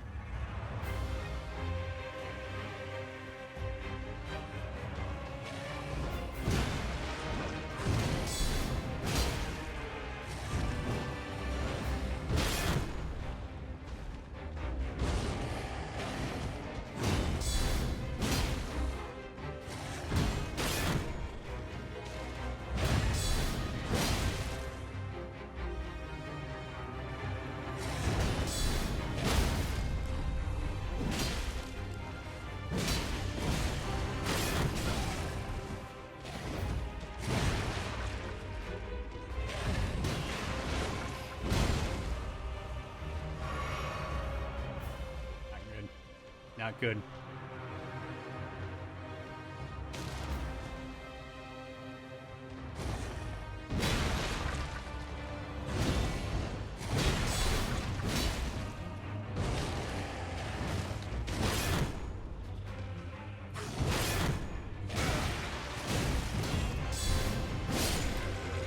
No way. Okay.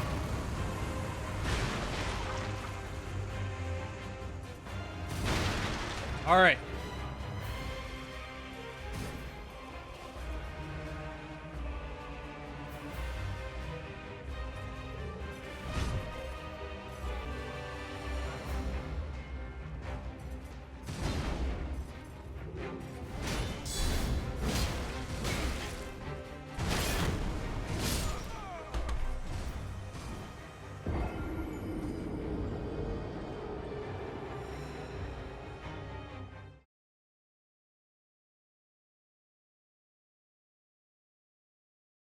I just don't know, man. I really don't know what is gonna break this guy. Cause I can't counter him, which is fine. But I also just don't have, like, I need to be able to poke at him.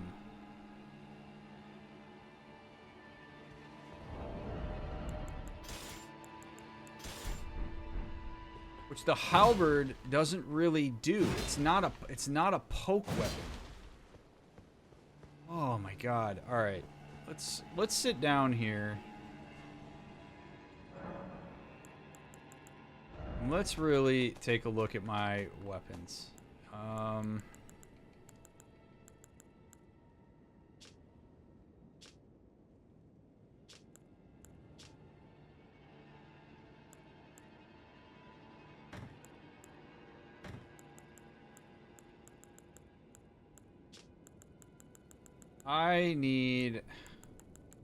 I need pokes.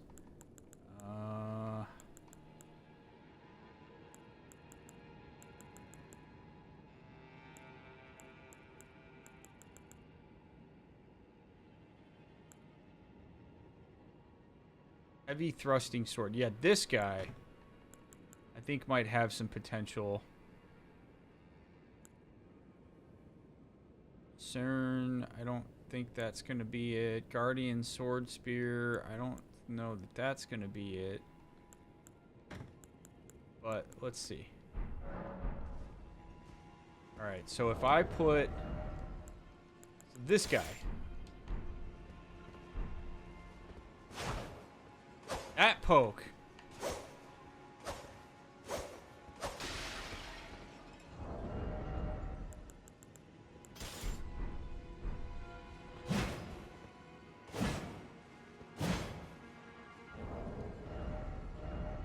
I don't like that.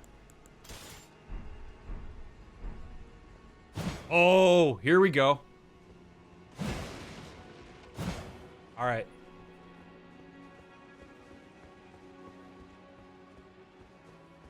It feels similar to Dark Souls Dante. I'd say like it's maybe a little bit more speedy and fair. Dark Souls felt unfair sometimes.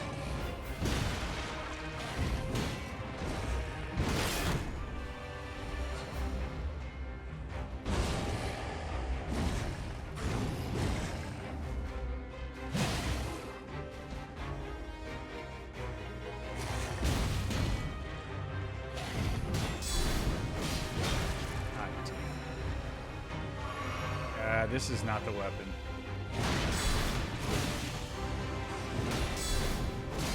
Counter is so slow. That poke does so little damage.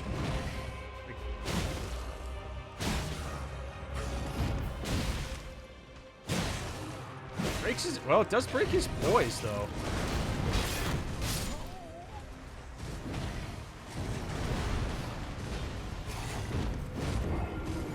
The Chimera is not the hard part.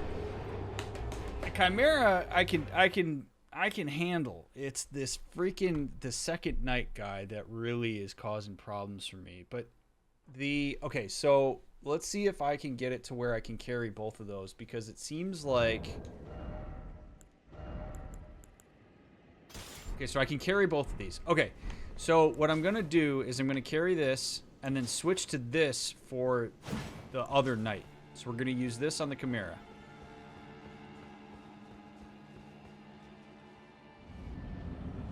Alright, let's go.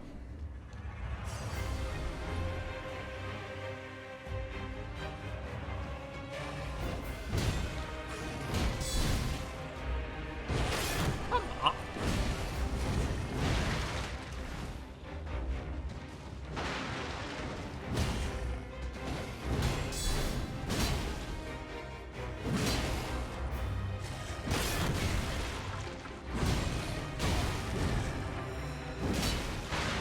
No, no.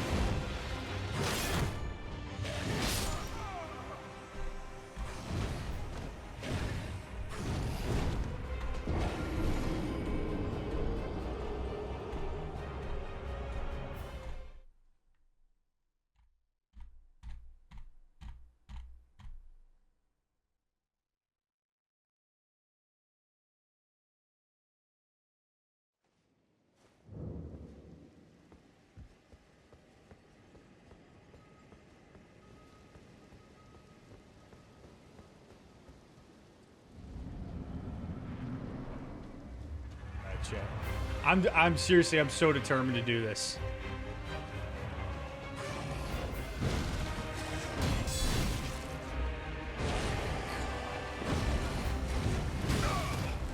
Still hit me.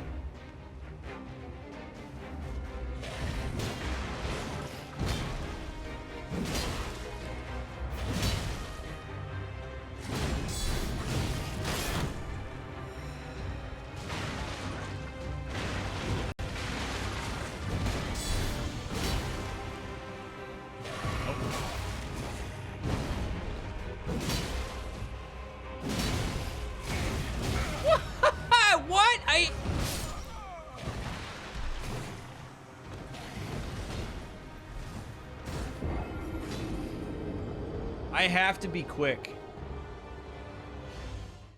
Like I can't dilly-dally on his first attack like that, man, because once that knight drops in, you're just...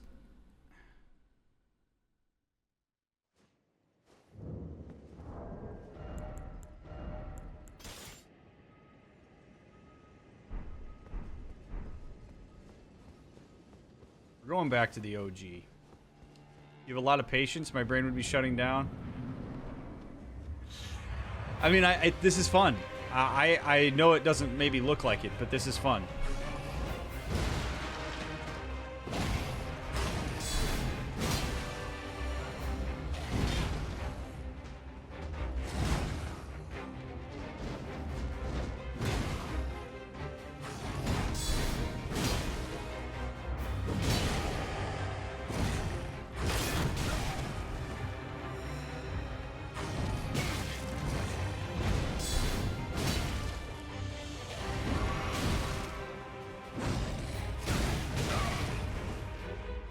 How did I not block that? Nope.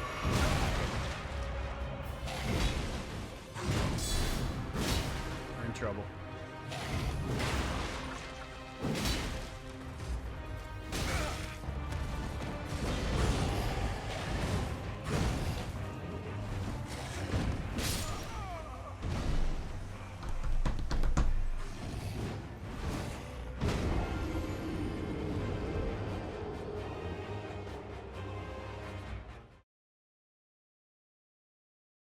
The other guy gets, I think, triggered on... I think he's on a timer. I think he comes out after like 30 seconds or something like that. Or like 20 seconds. Because I get a little bit of time alone with the Chimera. And then... once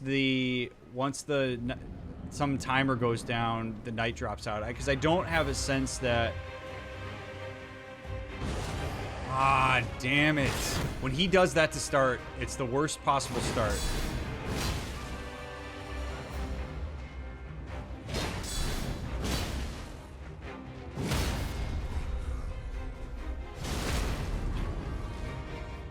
There we go.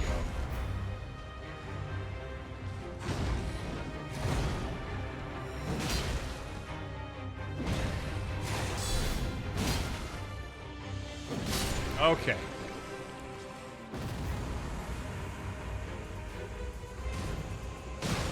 Oh no.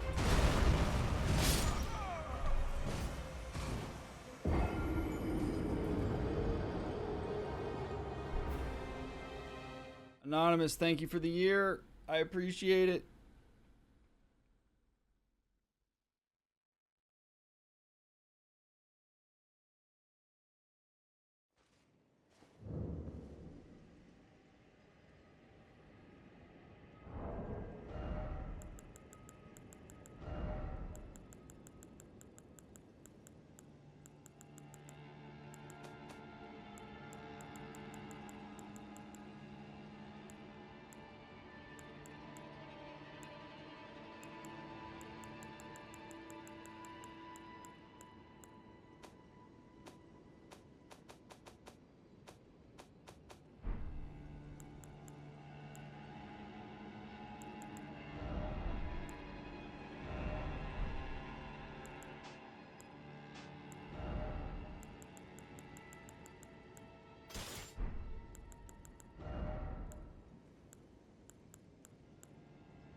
I have never used...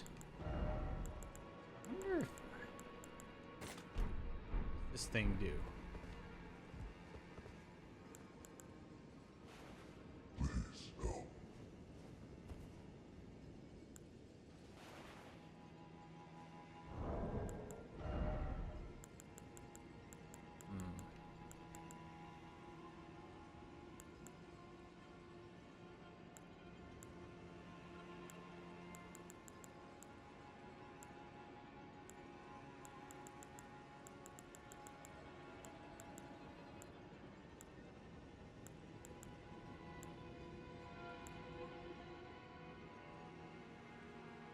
Stamina recovery. Used gradually. Grants the blessing of an equipped great rune.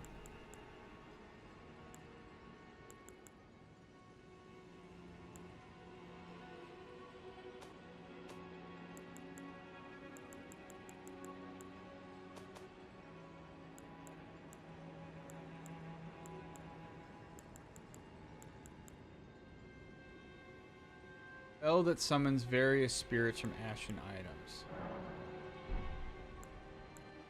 Yeah, so like, okay, so I have this bell, and I have these spirits that I can call.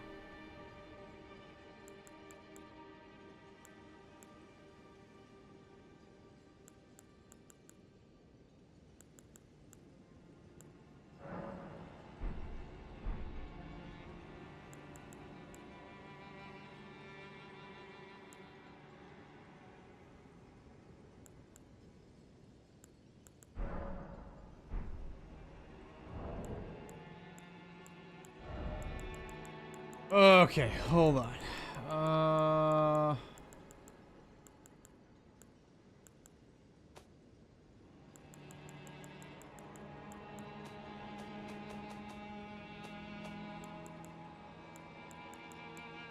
I'm just so... Use FP to mimic nearby objects.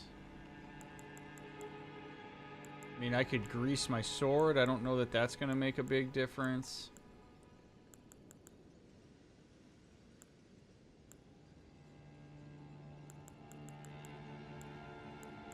I don't know how to summon those things.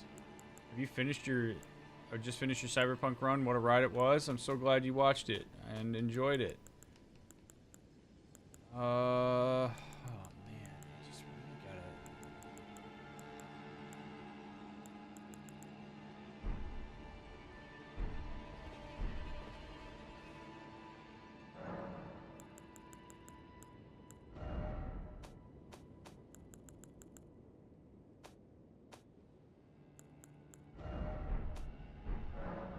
This war doesn't do anything. Mixed Wonders, that doesn't do anything.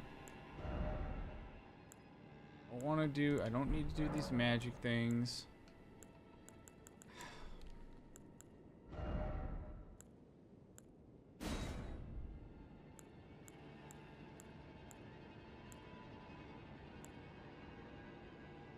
Makes attacks more likely to break enemy stances. Enhanced charged attacks for a time. Significantly negates damage.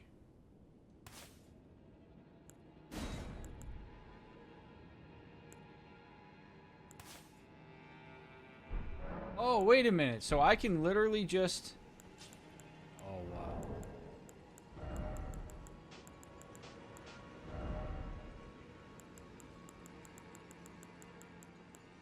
Wow, I have not been doing this right.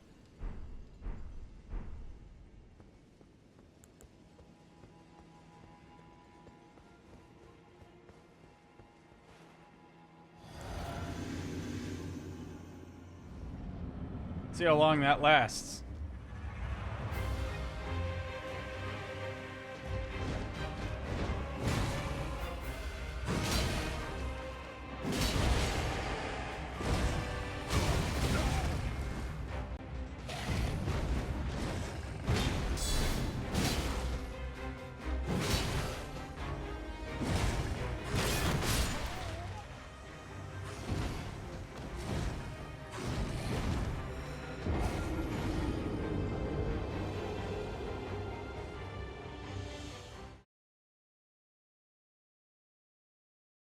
This is so brutal.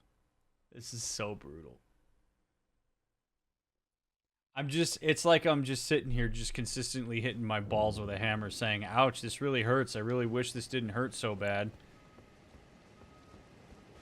But then I just, I keep doing it. Because somehow I think the reward is going to be worth it. It freaking better be, man.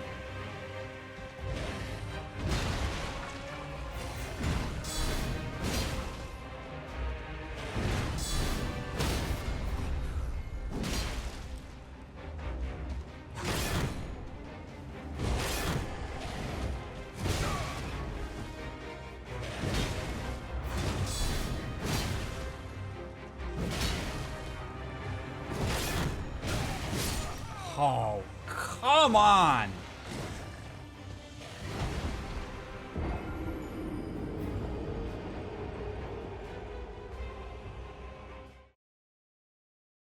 Learning curve on this game is as big as I've ever played.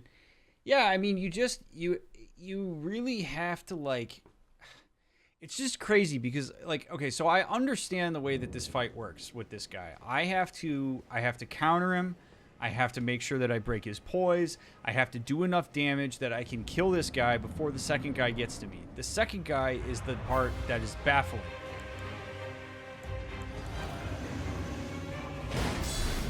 This guy, I feel like I have a decent understanding of.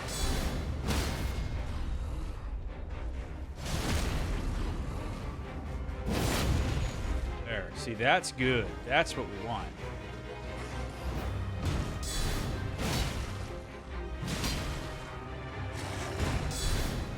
Good. All right.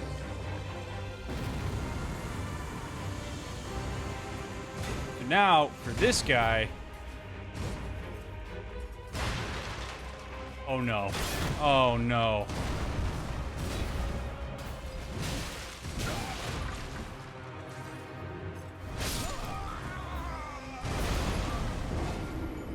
Fucking tent, man.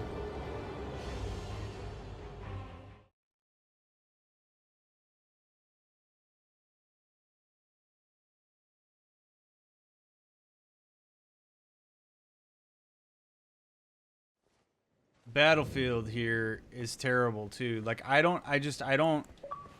haven't mentally mapped this properly. Oh man. I think my favorite part of these streams is watching your brain work, especially on nights like this. It's just right because there's not a ton of... Alright.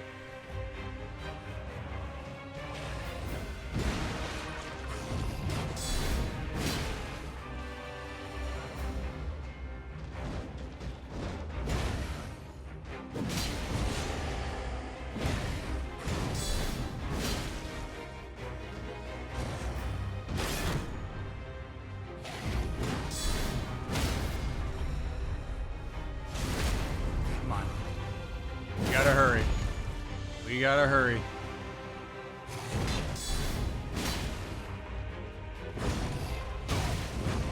I only have to do a light attack. Go! Oh, God damn it.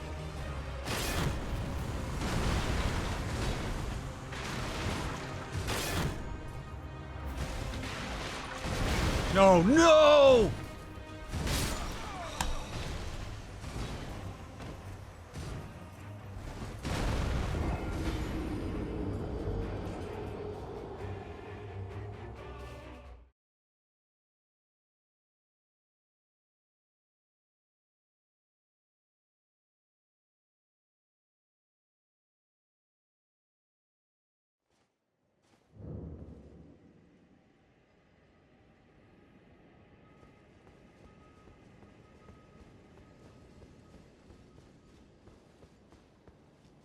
It's like if I could get it so that I have enough stamina at the end of the fight with the Chimera to run into the other area, that would be ideal.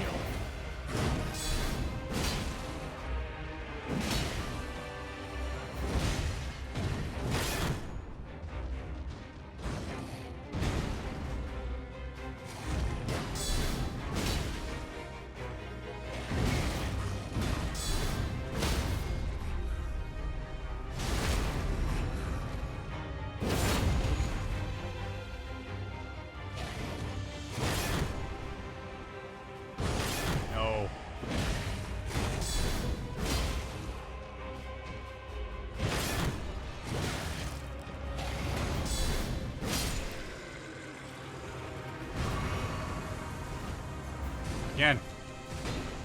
Now run. Oh, run. Run! I'm holding the B button. Okay, now can we use the environment to our advantage? I really don't know because...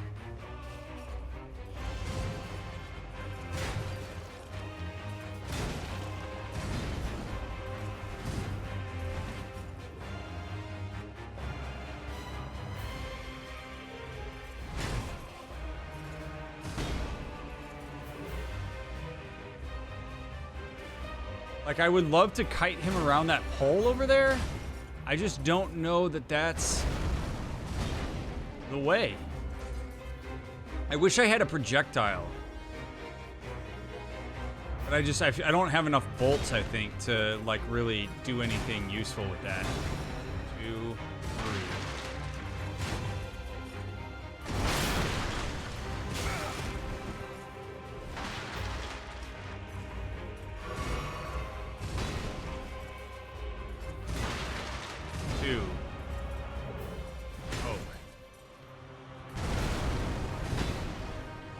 That's the thing, though. When he does that stomp, that's...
Like, I feel like if I had, like, magic or something, this would be over.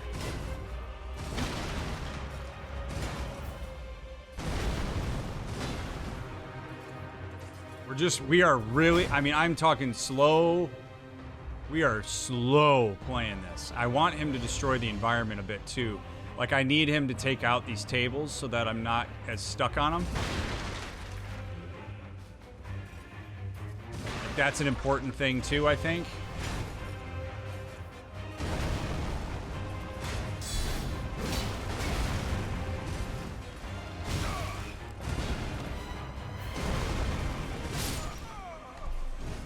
Just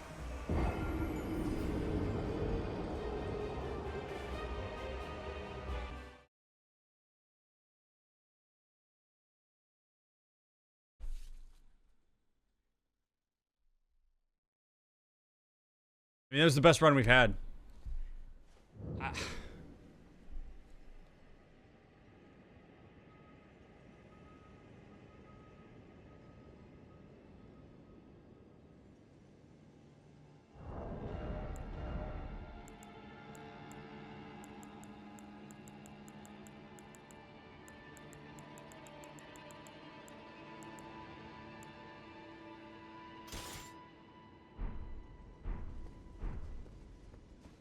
Maybe I can get the bleed damage on him. I don't know. I mean, shield seems like it's almost worthless against that guy. I don't know that I'm prepared to, like, drop my shield, though.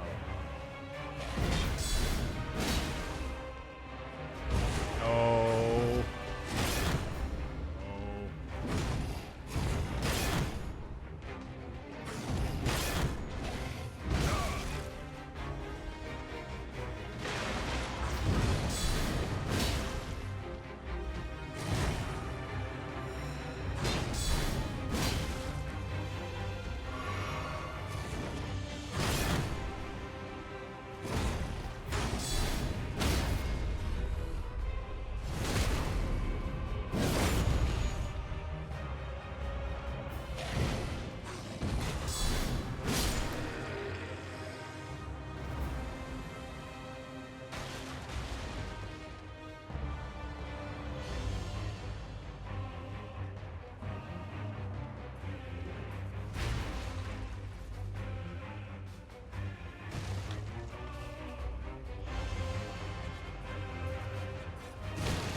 I can't get close to him.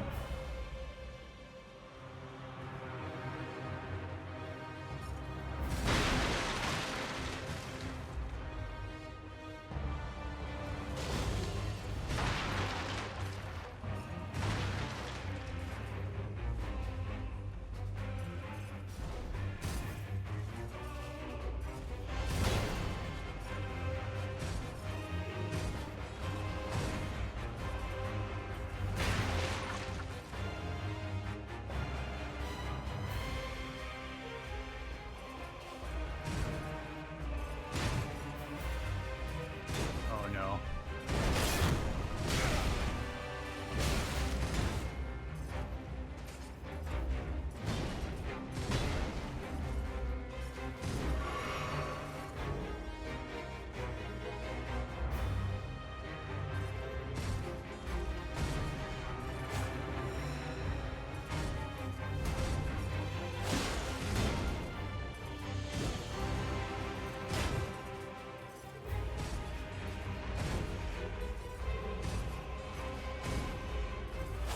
Nope. Nope.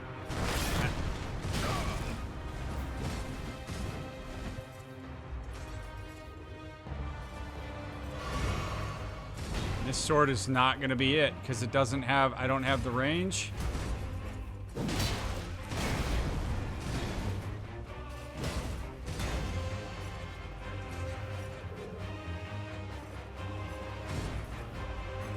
All right, maybe that's what it's got to be. We got to wait till he does his shield thing, and then we hit him with a heavy.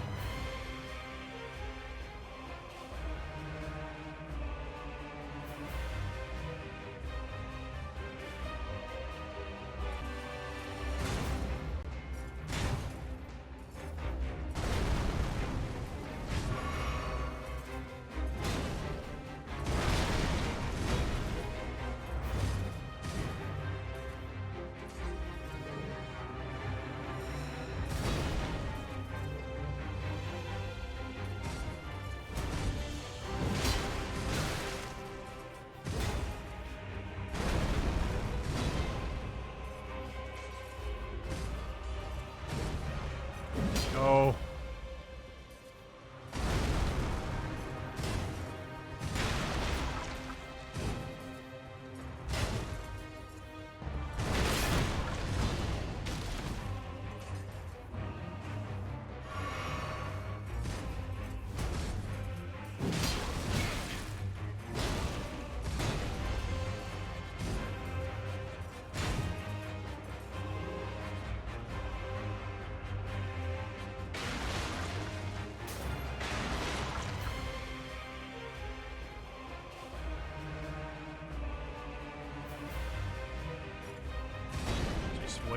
Just wait.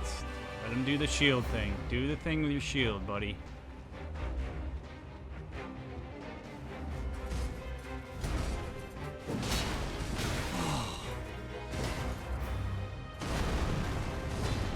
He gets that sword shot in so quickly after he does that.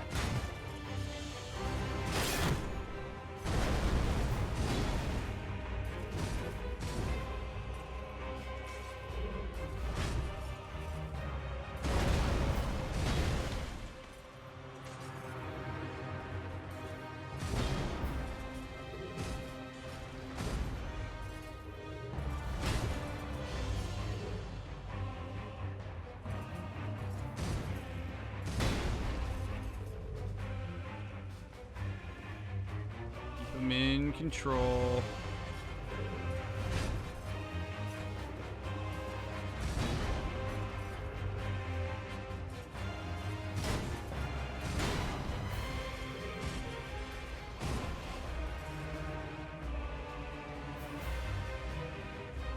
This is so intense, man. Focus. Pick your moves. Just, I don't get much opportunity where he pauses, you know?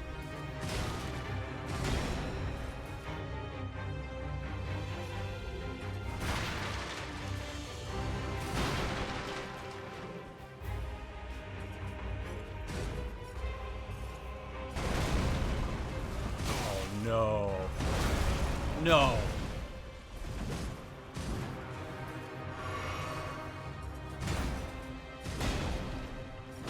Trouble. I just don't think I can do it. I don't think I have... I just don't think I have the stats for it. I really don't. I don't have the weapons. I don't know if it's just I don't have the speed. I don't have the health. I don't have the endurance. I mean, this boss... I really think we're going to have to come back to it. I just don't see it. I don't think we're ready.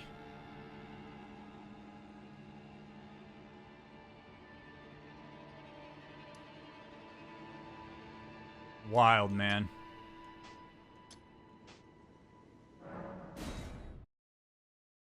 We gave it an old college try.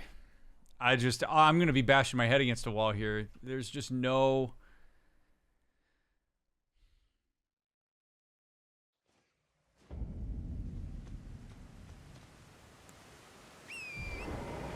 Seems like you had him on the ropes. I don't know about that.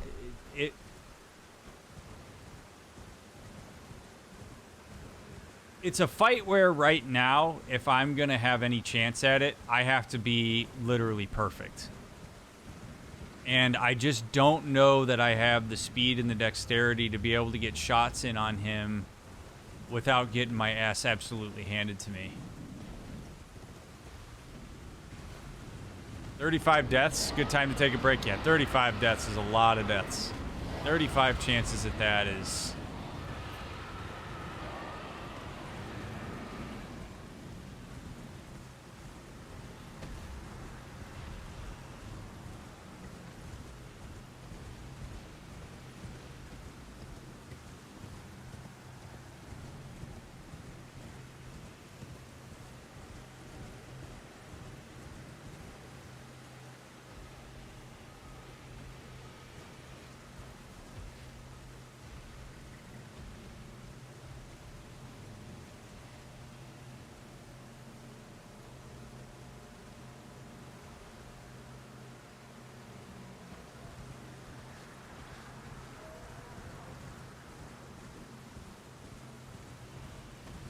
Be mindful of the community you're in if you're going to say shit like that. At least the ER is more fair about this than any of... Right?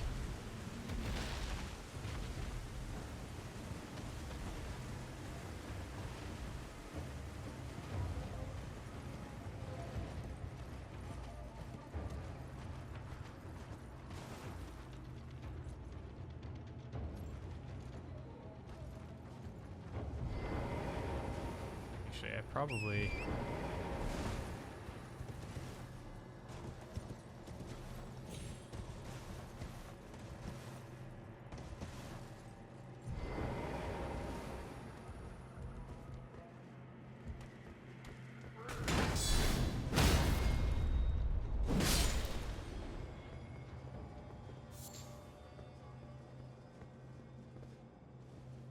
Climb the tower. Professor Claire, thank you for the 5 months.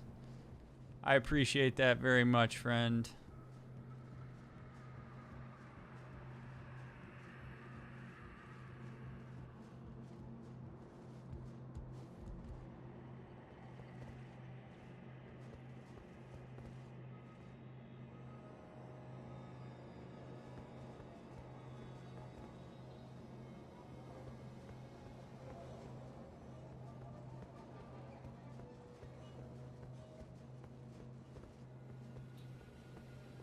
Oh, this is fun. Parkour time.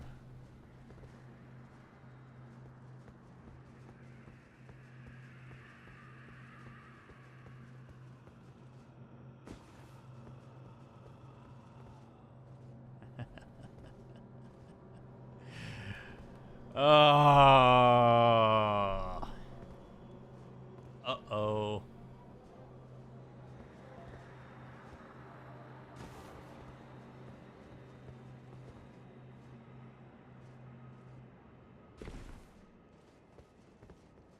Why are these guys up here?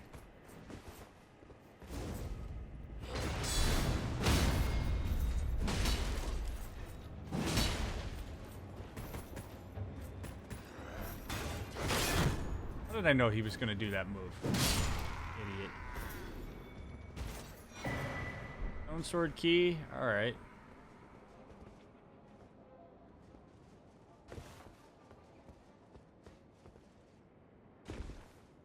Alrighty. That ladder reminded me of the Metal Gear Solid 3 ladder that you had to climb for 5 minutes if you remember that game. I actually never played Metal Gear Solid. That is a series that I'm actually interested to potentially play on stream someday, but I never actually played any of the Metal Gear Solid games. So I do not remember that. I've heard good things. I always wanted to play them, but just never ever got around to it.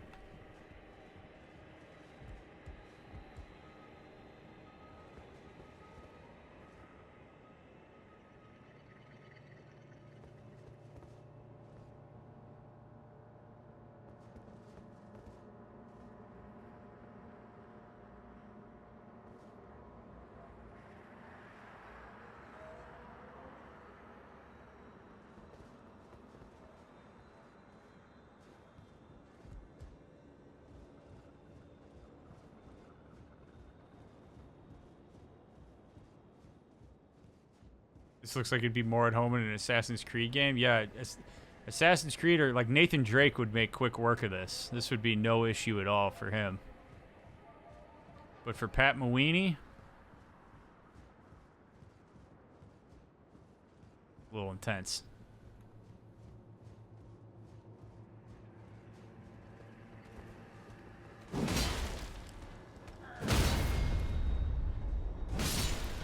See ya. I love this series, so it'd be neat to see you play it. I think you'd enjoy it. Yeah, I know there's like an HD remaster and stuff. It's just, I think in some ways it's a matter of it being an enjoyable experience. Because I know the games are pretty old. It's a lot of reading. But the games definitely intrigue me. Like this tower intrigues me.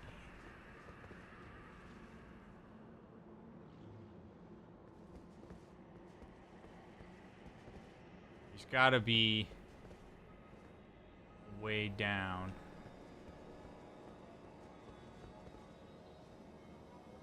It looks like there is a simpler way down, which would be to have just come from over there.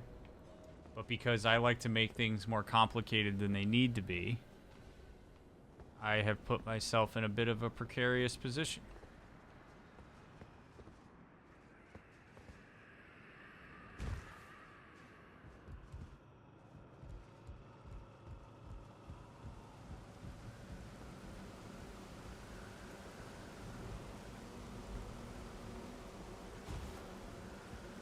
There we go. Yeah, I think it's Metal Gear Solid 4, I think, has like a 1 hour cutscene. It might even be longer than that.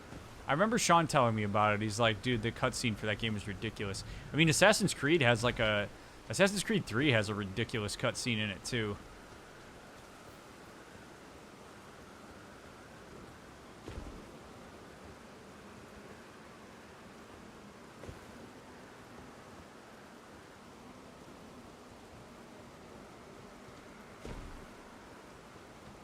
Alright, no reason to be over here. Looks like 71 minutes. Damn.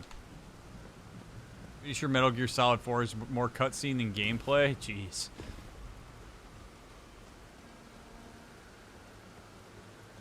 I mean, I enjoyed Death Stranding. So, I'm guessing if that's like weird Kojima, I probably like a little bit less weird Kojima.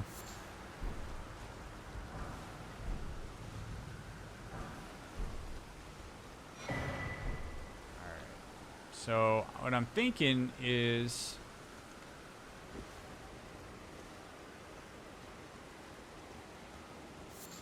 well, first of all,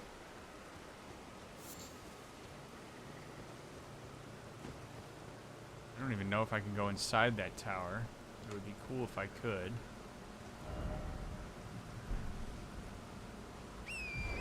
Yakuza 0 has an introduction cutscene that lasts 18 minutes. It was dope cutscene though, so I'm not complaining.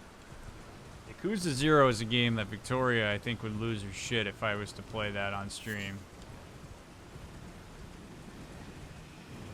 I don't know, maybe someday.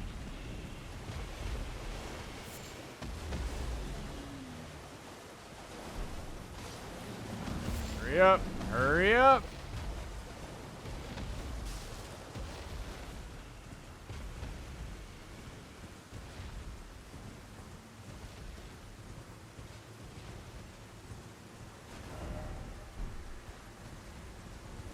Oh yeah, this is where we got to fight the T-Rex dog, and I never went past it.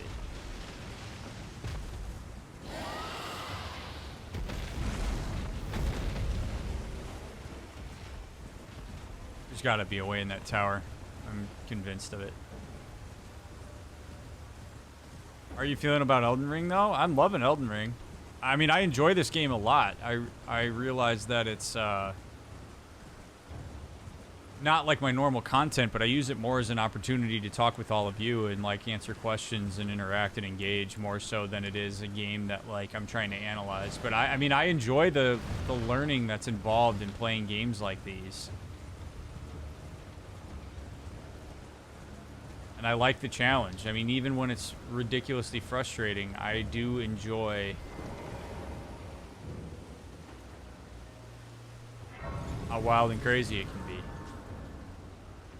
Alright, another merchant. Well, there's been an haste, and how can I help?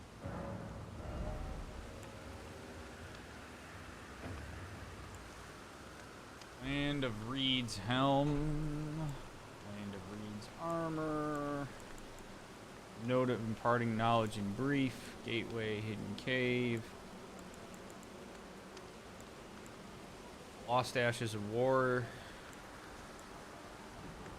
Gravelstone, bloody finger. None of this is particularly enticing.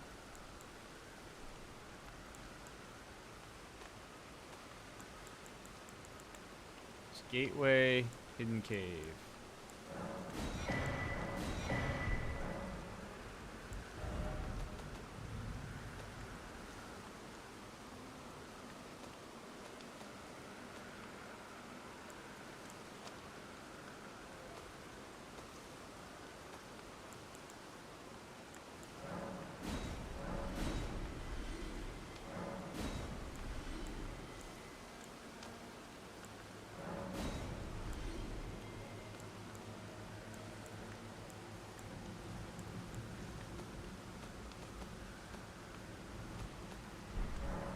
Have a safe journey. Thank you.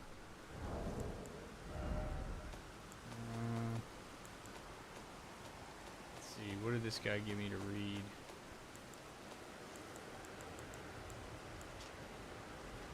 Fort Gael and Caelid houses a gateway that leads to Redmane Castle. There's a hidden cave in the town of Celia. Look beyond the graveyard at the precipice. Alright. Oh, you know what? We also have that, there's that one area that has all those, like, towers that you can use the key on that we got one of those keys for. Have you ever played Armored Core? No. I don't think so. Not that I can remember anyway. What you just said reminded me of how Elden Ring surprisingly being great for my mental health, as it's provided me a controlled environment to deal with emotions like frustration. Never would have thought it would be like that. That is seriously... Elden Ring and Dark Souls are absolutely fantastic games for that reason. They facilitate the building of distress tolerance. And it is an awesome thing.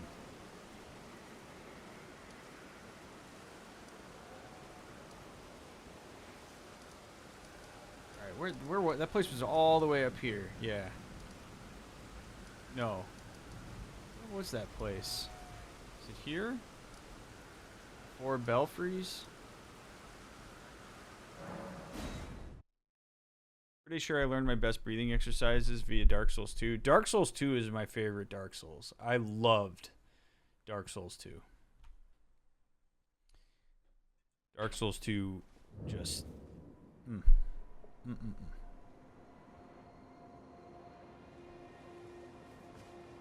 Yeah, alright, here we are. So, we did that tower, so I say we do the next one.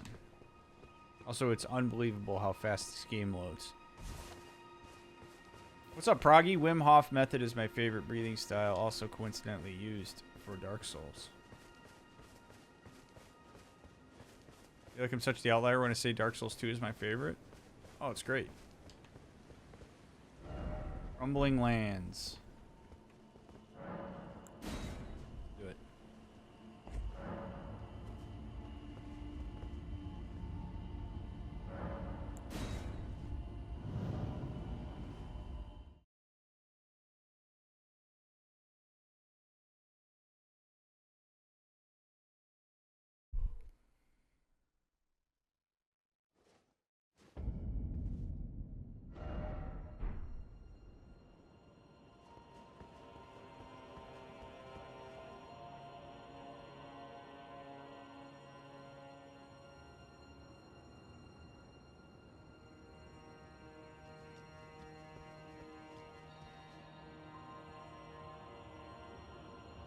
Whoa.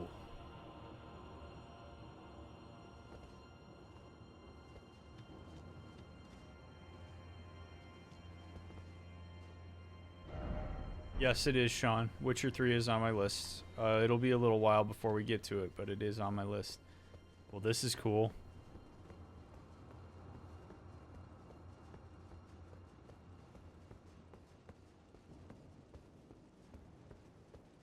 This is pod racing, man. This is level design. Look at this. Oh, man.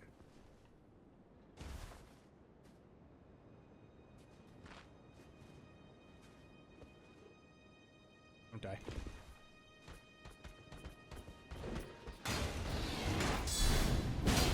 Oh boy, these guys are strong. These guys, oh boy.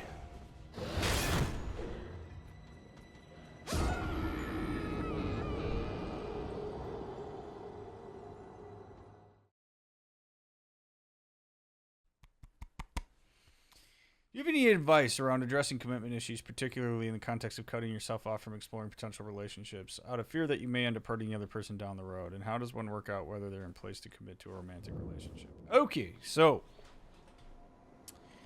there's a lot of things I got to pick apart in that question. First thing is, cutting yourself off from exploring potential relationships out of fear that you may end up hurting the other person down the road is a choice. And it's a choice that presupposes that you will inevitably hurt the other person in such a way that it would be devastating. The only way that you would do something that was so egregious that it really, really, really seriously hurt somebody is if you made decisions that led to that happening. So I'm not a big fan of narratives that are situated around this idea that you are going to mess up in a profound way, because it takes the accountability off of you being mindful of the way that you show up to your relationships. Also, in romantic relationships, you are inherently going to do things every once in a while that upset the person you're with. That's okay. That's normal. You communicate your way through it. You problem solve it. Abuse, really awful, egregious behavior happens conscientiously more often than not. It's rare for something horrible to happen involuntarily like that. And even if that was to happen, it's on that person to work to determine whether, aside from extreme circumstances, the person you're with is also engaging in that relationship and is able to articulate themselves. There's so much projection that goes into a scenario like that, where you assume that other people are going to see you as burdensome or that you're going to hurt them, even though that's not necessarily what they believe. That's just what you believe. And so you're preemptively stopping something that you have control of whether it happens in the first place. So I don't think anybody's ever fully prepared for a relationship, because you have to be in a relationship to learn about how you engage in it and to work on it. So the only way to learn about how you are in relationships is to take a shot at them. But to stop yourself up front because of something you perceive to be inevitable, even though it isn't, is a choice that's consciously being made, and it's something that's worth being reevaluated. I managed to capture the video of my cockatiel headbanging the Wadman's Hell by Ramstein. It made me laugh pretty hard. That's cool. I like that. So anyway, Melodic, I hope that that's maybe in some way helpful for putting it in perspective, but you're probably going to hurt the person you're with. That doesn't have to be a stopping point for engaging in the first place. You're assuming too much about your behavior and yourself in that. Way too many of us perceive choices and things that we have control over as being inevitable, and when we get into that space, all that's doing is deferring accountability. You should be in a relationship where you can have conversations about things like that, where, you know, maybe even if the conversation is difficult, there's validation, there's perspective taking, there's listening, there's problem solving. Like, that is the hallmark of a healthy relationship. And both people have to be, if we're talking about a monogamous relationship, both people have to be willing to do that and committed to doing that. And if you're not, then you're not ready.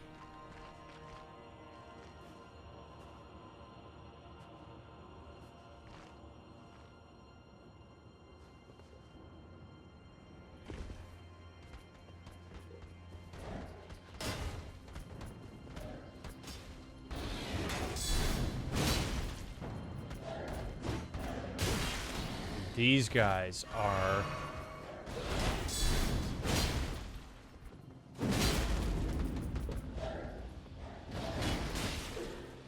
What?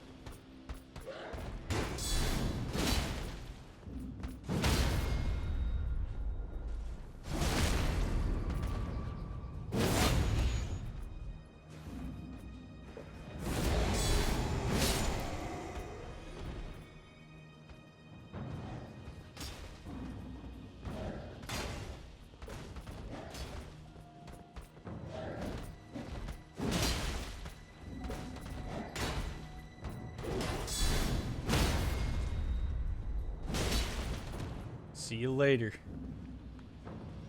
Love that. Okay.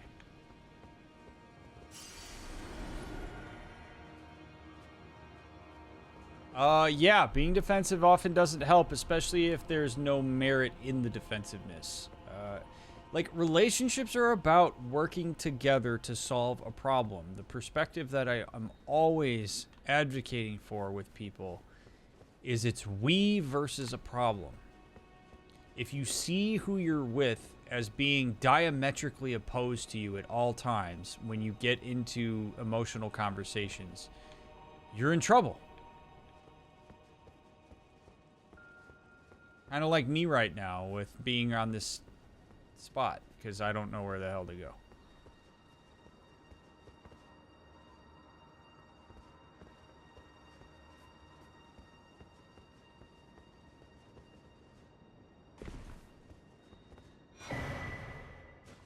Earl Drake Talisman.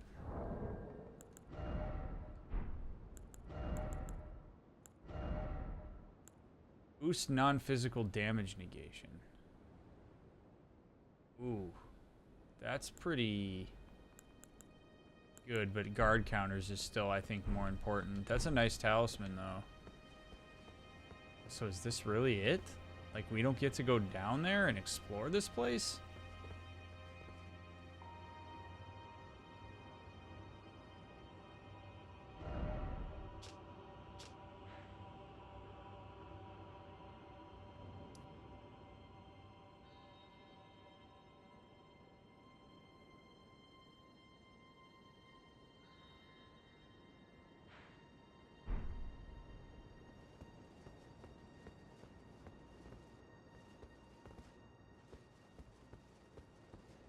Yeah, there's nowhere else to go.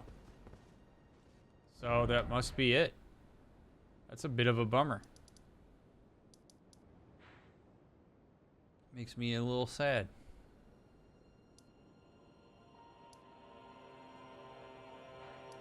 But that's okay.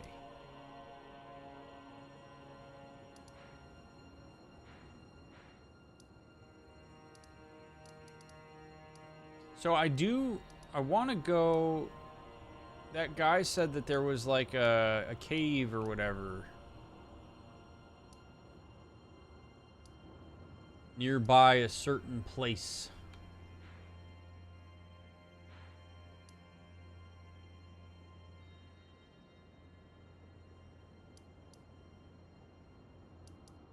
I feel like there's just so much more to explore that I have not seen so far. What is this?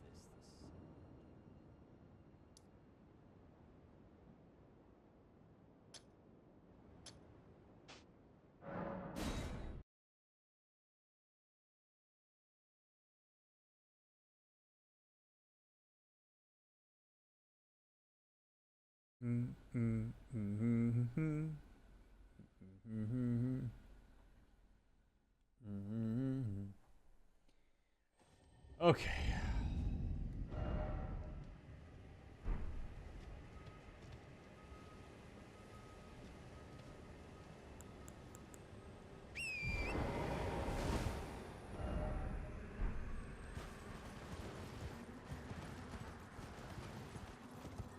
This way.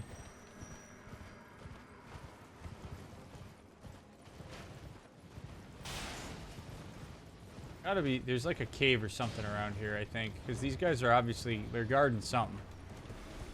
Yep. There we go.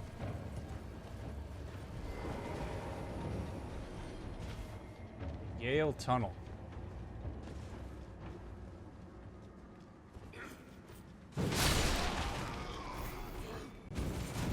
Oh. Okay.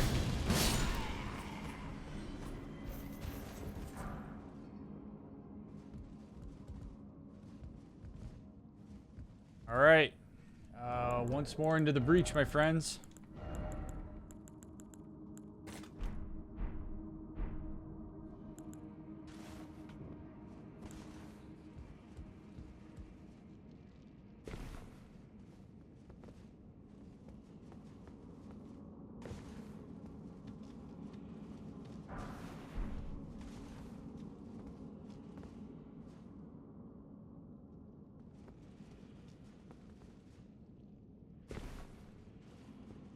Ooh, there's a site of grace down here. Nice. Okay.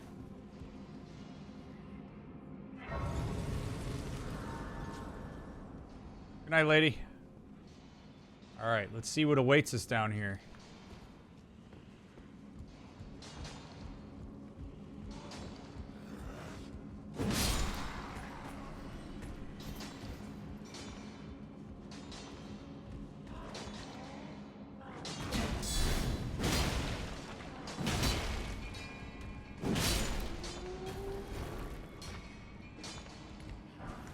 Old miner guys that hit pretty hard.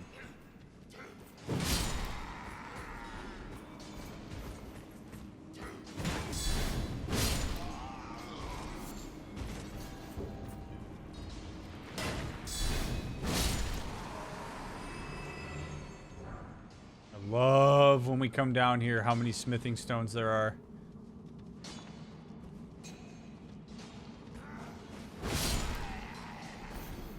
I don't understand why these captive guys are mad at me. Like, why would you be mad at me? I'm like killing the guys that are holding you captive. Really? Really? Really?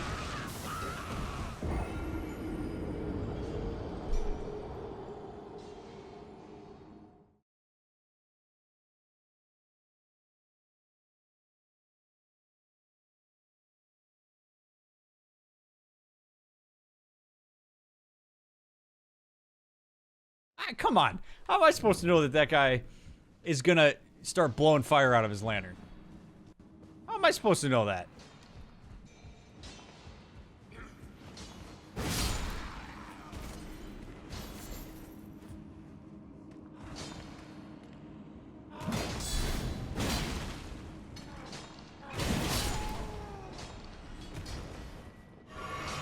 Got a little hasty there.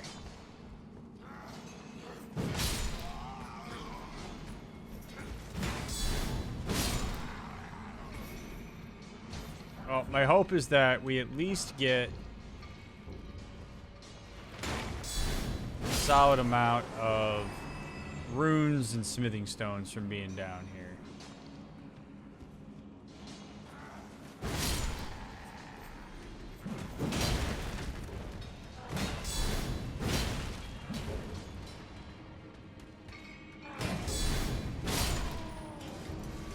Oh, not this time.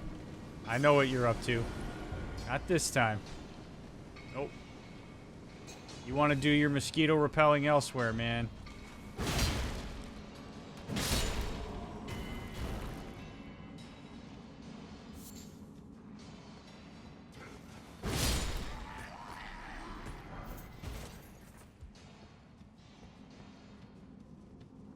This is good. This is good. We got a lot of stuff to mine. We're gonna upgrade our weapons after. God.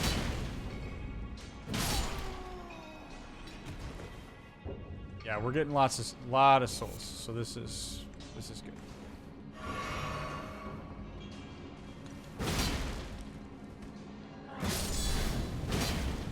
Oh. Okay. Well, now we know.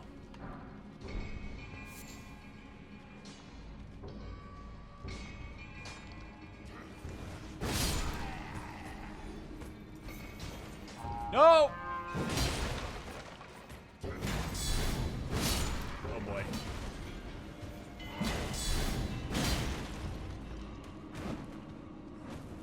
Oh. Okay.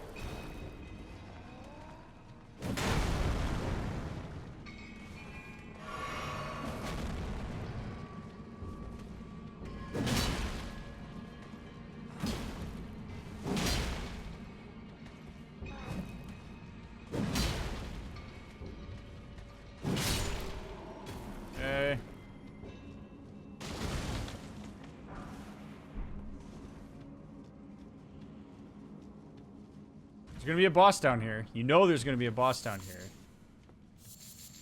And I need to beat a boss tonight before we sign off, because I don't think I've beaten one yet.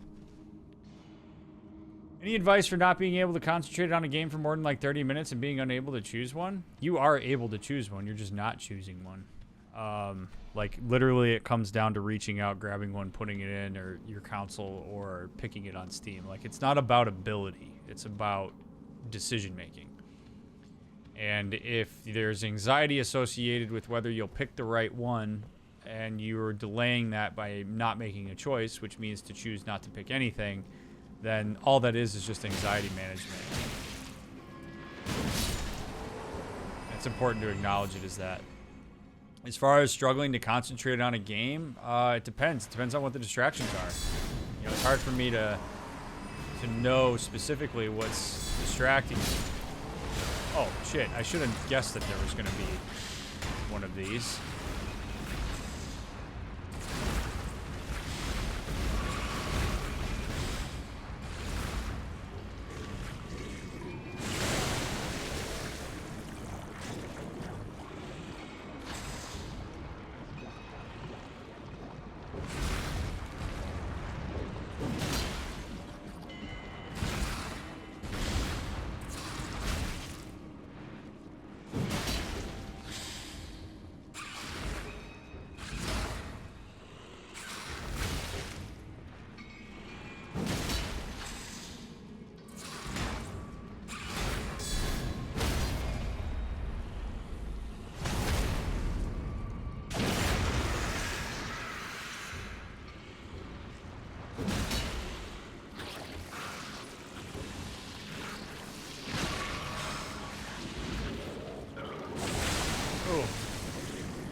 Took a lot less time than the last time we killed one of those. Oh. If I'd have died to the baby there, that would have been hilarious.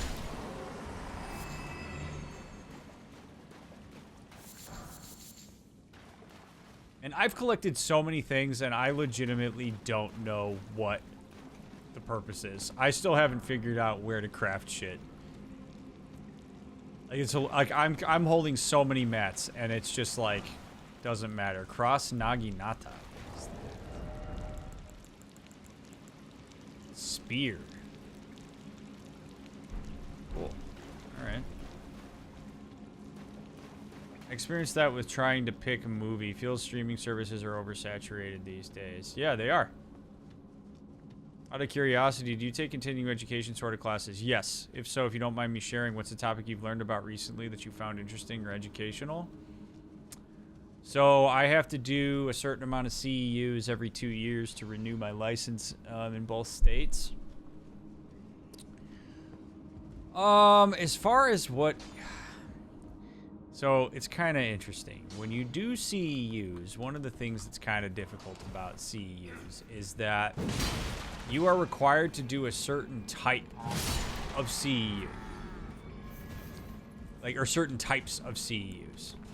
So oftentimes that means like you have to do like an ethical one. You've got to do like you have to do suicide assessment. You have to do domestic violence. Like there are certain like requirements that every state has, and so you don't often get the opportunity to necessarily learn about new things you want to learn about because you're taking all of these like refresher courses. So, I mean, I took a CEU that was about how to maintain ethical practices when you are primarily using telehealth services, which is what I do, and there was some interesting things in there. You know, interesting findings that about like just like the efficacy of teletherapy and how there's really not that huge of a difference between teletherapy and like in-person therapy in terms of people's reports of how useful it is to them.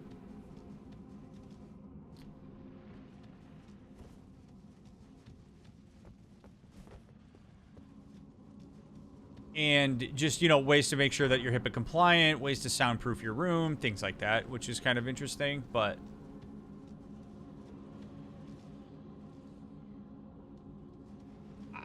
I don't know. I prefer to, like, read about stuff on my own time. Like, there was an interesting thing that I read about, like, language development. And like when it's a good idea to like introduce sign language to your kids, and how like if you teach sign language to children earlier on than like even verbal language, you can sometimes via behavioral reinforcement, because like when a kid's reading sign language as like an infant or like a young child, it's more about the behavioral reinforcement of they make a certain gesture and then a thing happens and they get conditioned around that, and that like you can actually teach your kids to share their needs through conditioning and reinforcement of motor coordination. Kind of interesting. I think that's a neat thing to consider. Oh, esteemed warrior. Where did you spring from? This was supposed to be a dead end, I'm sure of it. What's going on here? A door from thin air.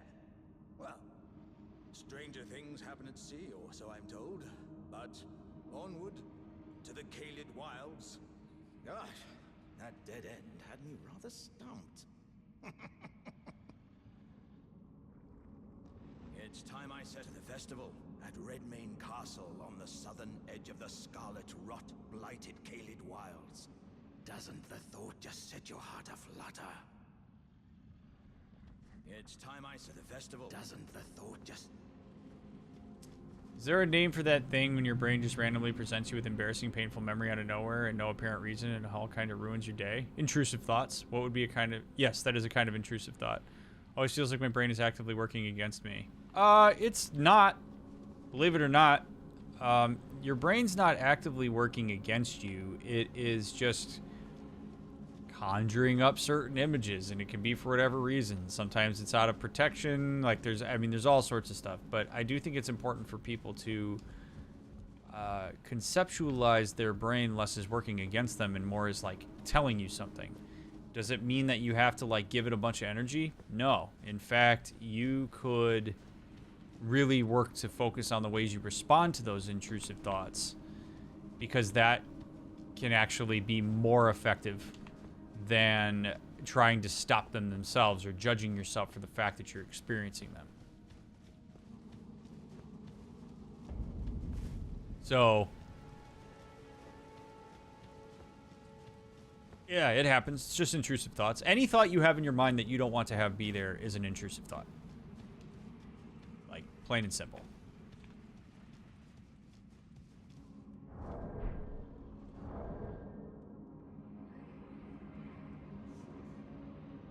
How does one cope with intrusive thoughts? Acknowledge that they're just thoughts. Thoughts don't hurt anyone. Thoughts don't do anything. Thoughts are just neural connections that you're making in your brain. They are your prefrontal cortex's ability to create abstract symbols and put them together. It's all it is. So the way that we cope with those is to first accept that thoughts don't actually do anything. Acting on thoughts is what causes problems, and acting on thoughts is something that you have control over. So coping in this instance is to acknowledge the thoughts as they are, to be more curious about them rather than polarized against them, and then to focus on the way in which you respond to them. And the goal would be to have you respond to your thoughts empathically.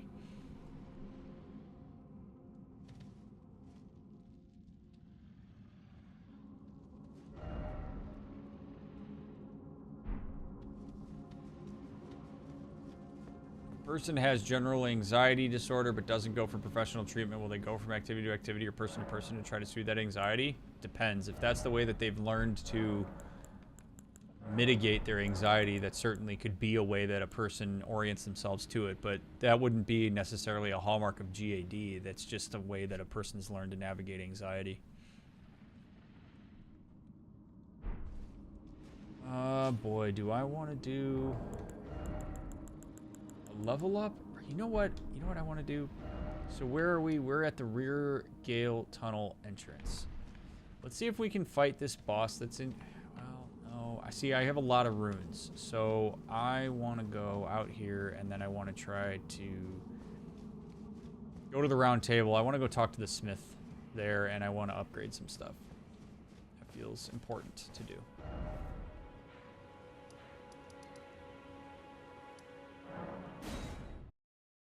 Also, I did not realize that it's already 1:30.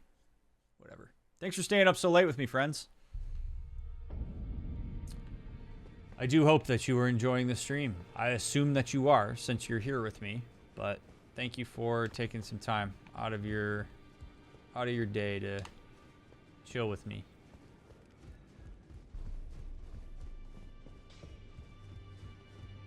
Well, I took youth no matter to lay out your arms.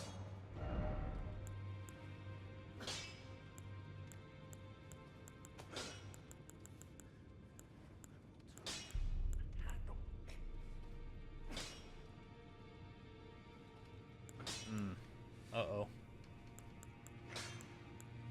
Uh-oh.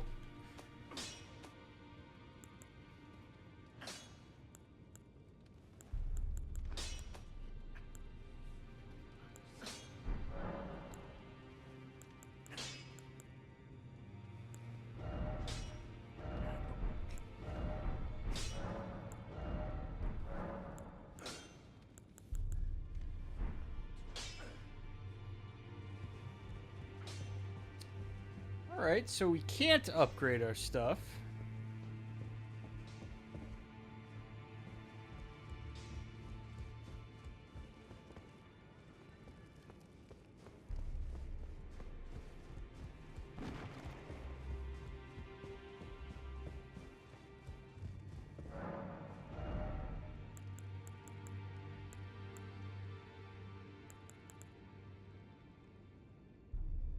I will say this battle axe is really cool. Curved sword, that seems more like a thing that you would use with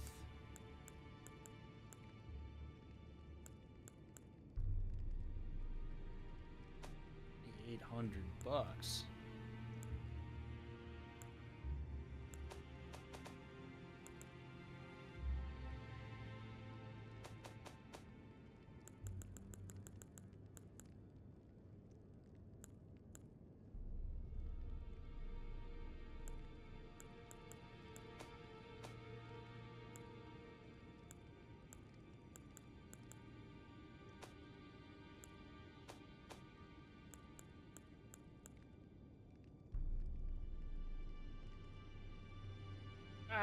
I don't know. I'm not gonna use it. Like.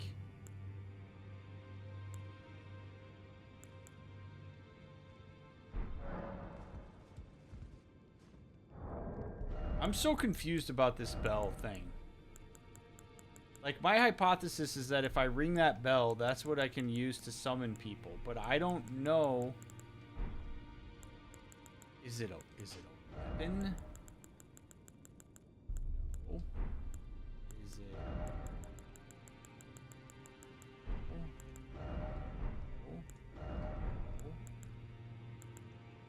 Not one of these. Feels like it should be one of these.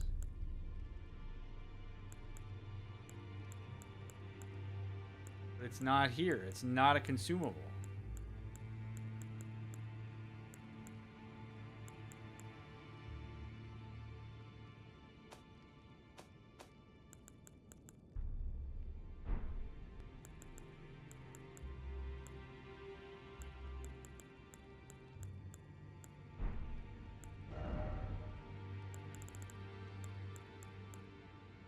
Oh, this is the item crafting. Okay. All right.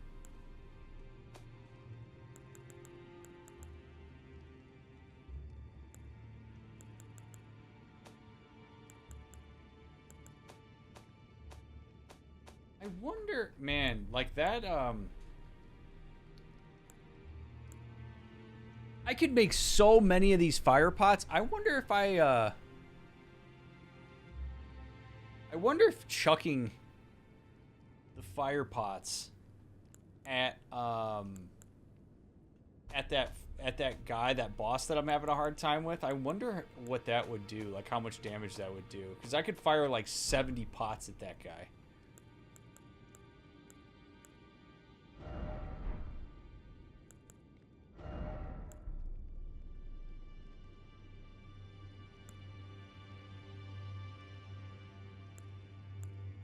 Like chuck poison daggers at him, you know, like maybe I gotta be a little more creative.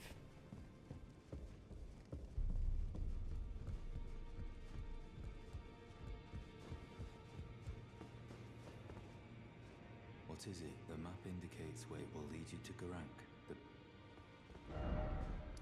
Oh, that's the thing. Okay, so that's the mark that guy left. I think. Alright, let's go there. Is that pot legal in the lands between? Absolutely. Are you kidding me? I can use whatever the hell I want. Use whatever the hell I want. Oh.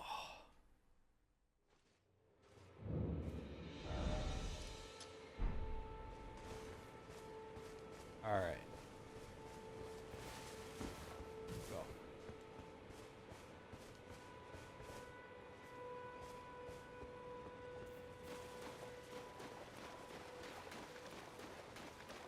Gate in the mountain, or is the gate on top of the mountain?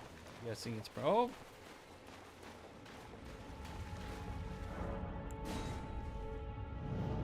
You know anything about the concept of self-parenting or reparenting yourself? I hear different things about this in popular culture, but a bit confused as to what it actually looks like in practice, if anything. Yeah, so kind of a complex thing. But essentially the way that it works is if you had poor caregivers in your formative relationship, like when you were in your formative years, you probably learned certain things about yourself, and you learned what is and isn't okay relative to your caregivers. When people have really poor experiences with that, with things like, let's say you're told that your emotional expression is embarrassing or that it's weak and that you shouldn't do it. Like, that's poor parenting. So when we talk about reparenting in a scenario like that internally, what that means is that you accept that some of the ways that you're currently interacting with yourself are remnants of how you were parented. And so cognitively, you have to reparent yourself with better strategies to override the things that you learned from your formative relationships. So when you're experiencing intense emotion, for example, you step in and interact with yourself the way that you would be expected to interact with, which would be to be self-soothing, to validate your emotional experience, to say it's okay to be emotional, to work to name it, to hold space for it. So you're essentially taking your internalized objects of your guardians and you're tossing them aside and saying, nope, I'm going to do this because you didn't do a good job. And there's all sorts of ways that you can do that, but that's just one example, but that's generally what that's going to look like.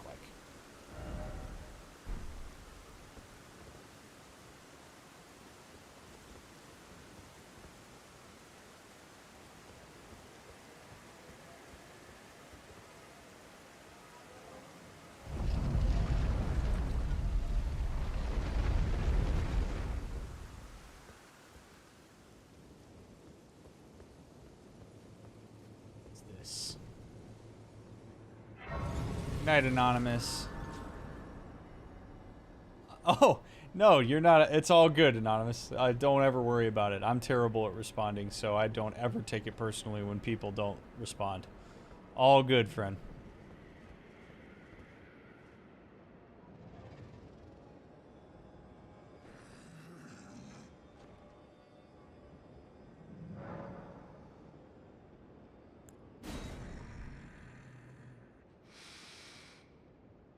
I smell it.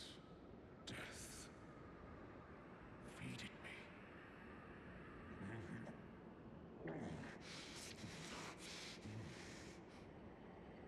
Tarnished.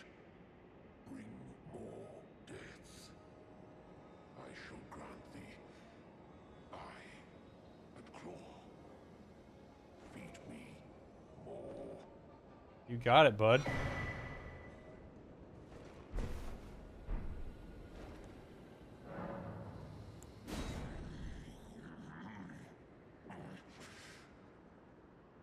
Feed me.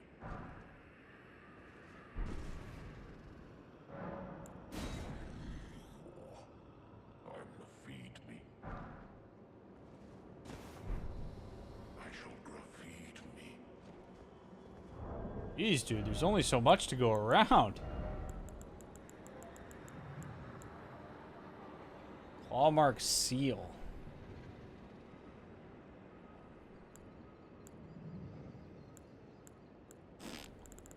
This guy didn't give me anything. Worthless. Worthless. You are no aid to me. You are of no use to me.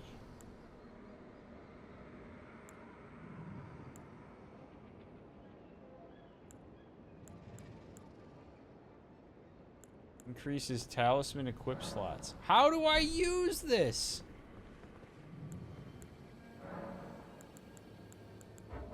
Why can't I use this?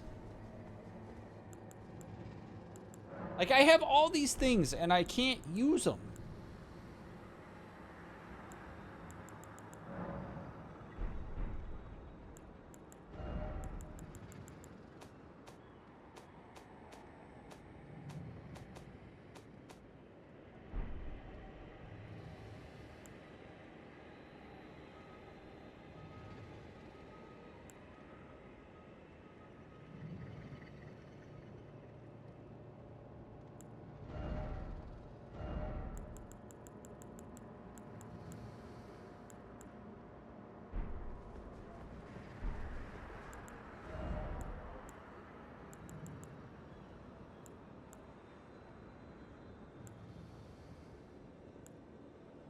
Join medallions to operate the grand lift of Dectus. Okay, so maybe I just have to find that lift.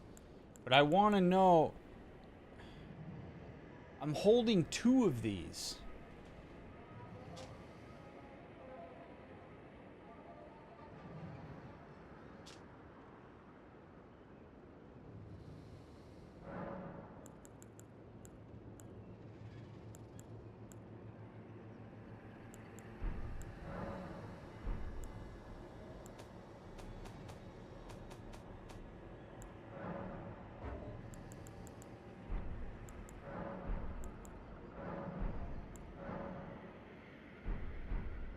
Unless it's just automatically working, but I don't think it is.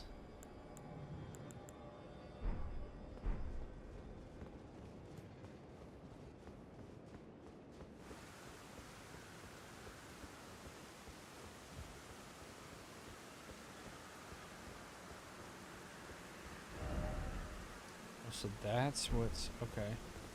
So we fought the thing that was... Is this a boss? I don't know that I want to fight that. Alright, I want to go back to that cave that we were at.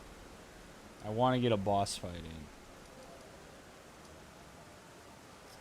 Now I just got to remember...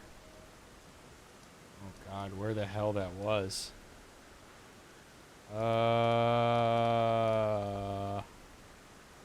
Oh boy. Oh, right there. Okay.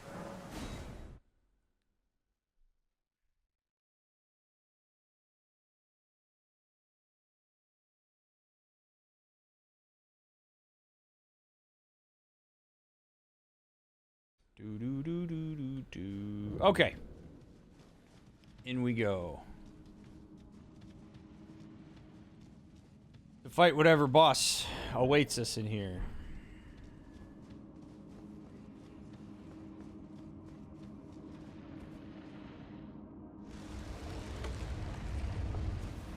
What'll it be?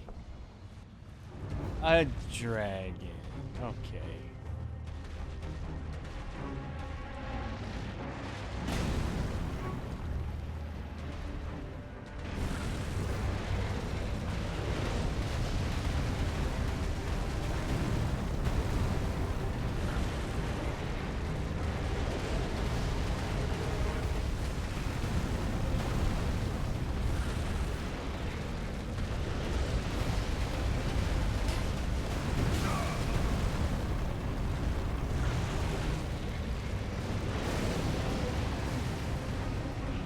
Oh, this is awful.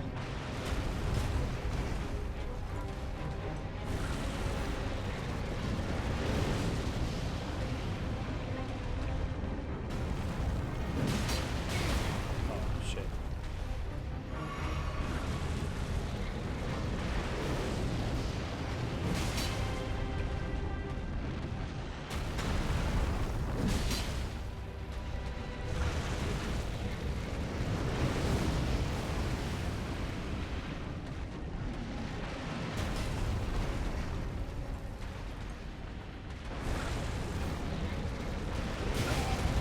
Oh, what?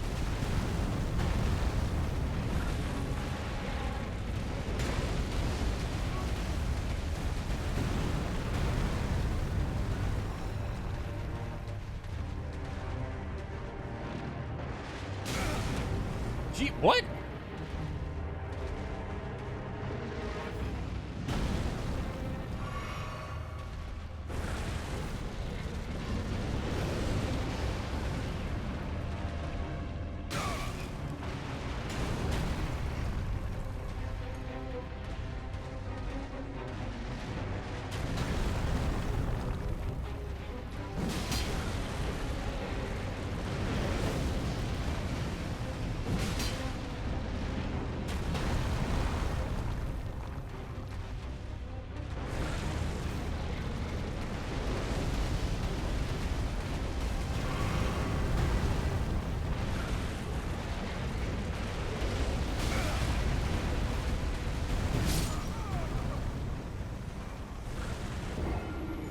Shouldn't have rolled.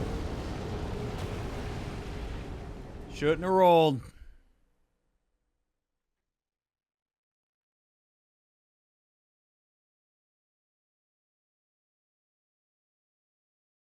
Okay.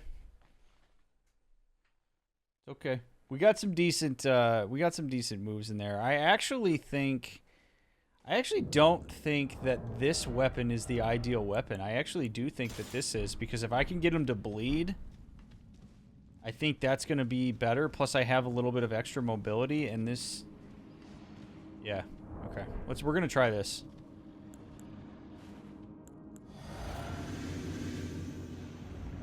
Make sure we grab my runes, which are laying right freaking next to him. Awesome.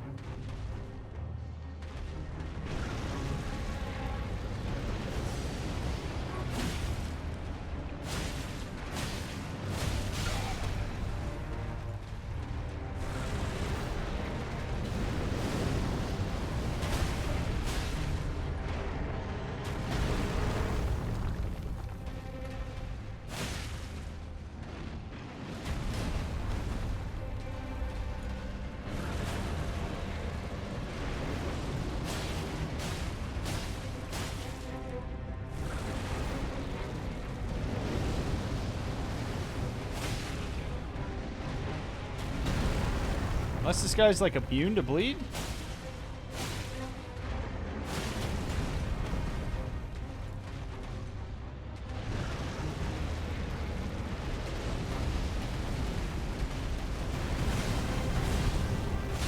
Oh, there we go.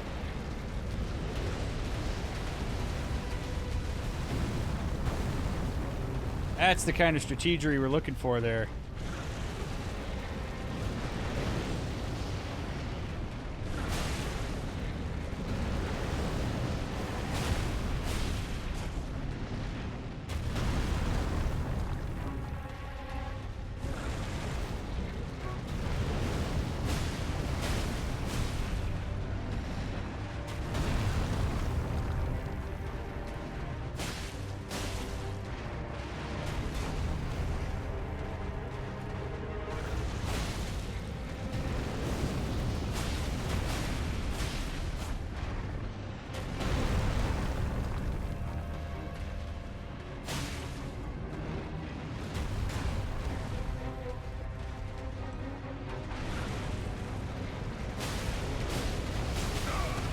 Shit. Drink your juice.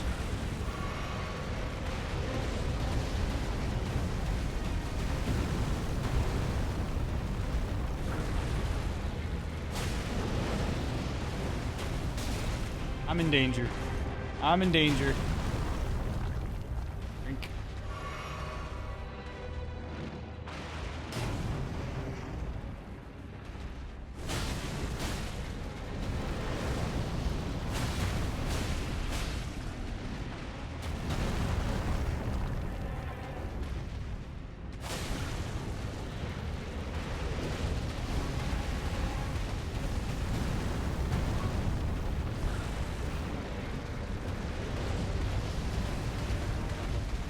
Dick.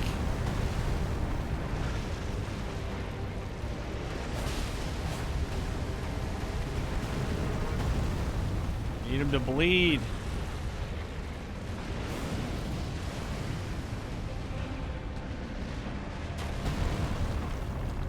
Oh, he's got wings now.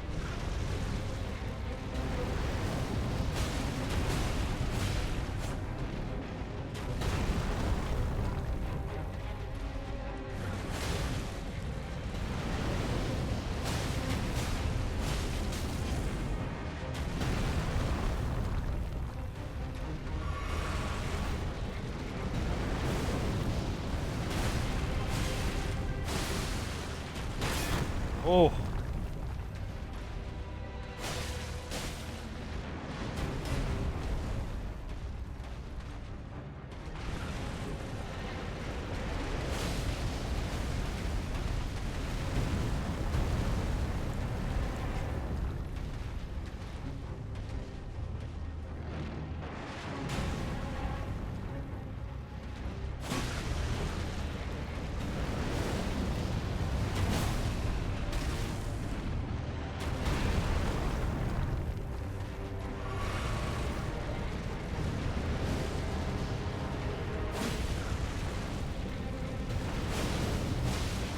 Yeah.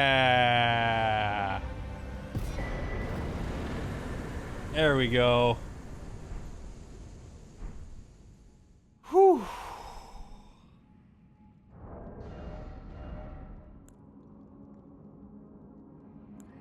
Moonveil. It's a magic sword.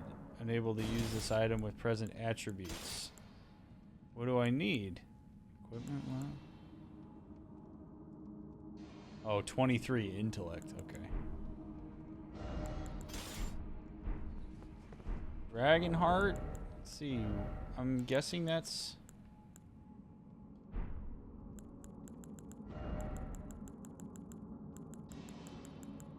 Dragon heart.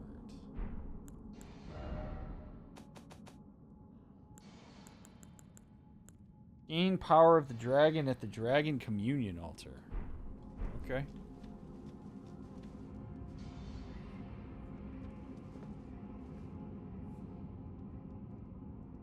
All right. Nice. Got a decent amount of souls from that. Feels good. Feels good. Needed that.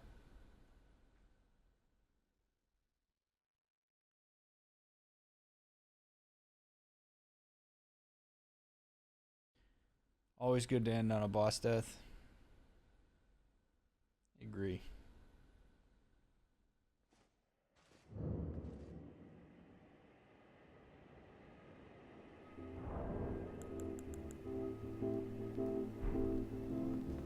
Right. Yeah, I think that's probably the right note to end on. So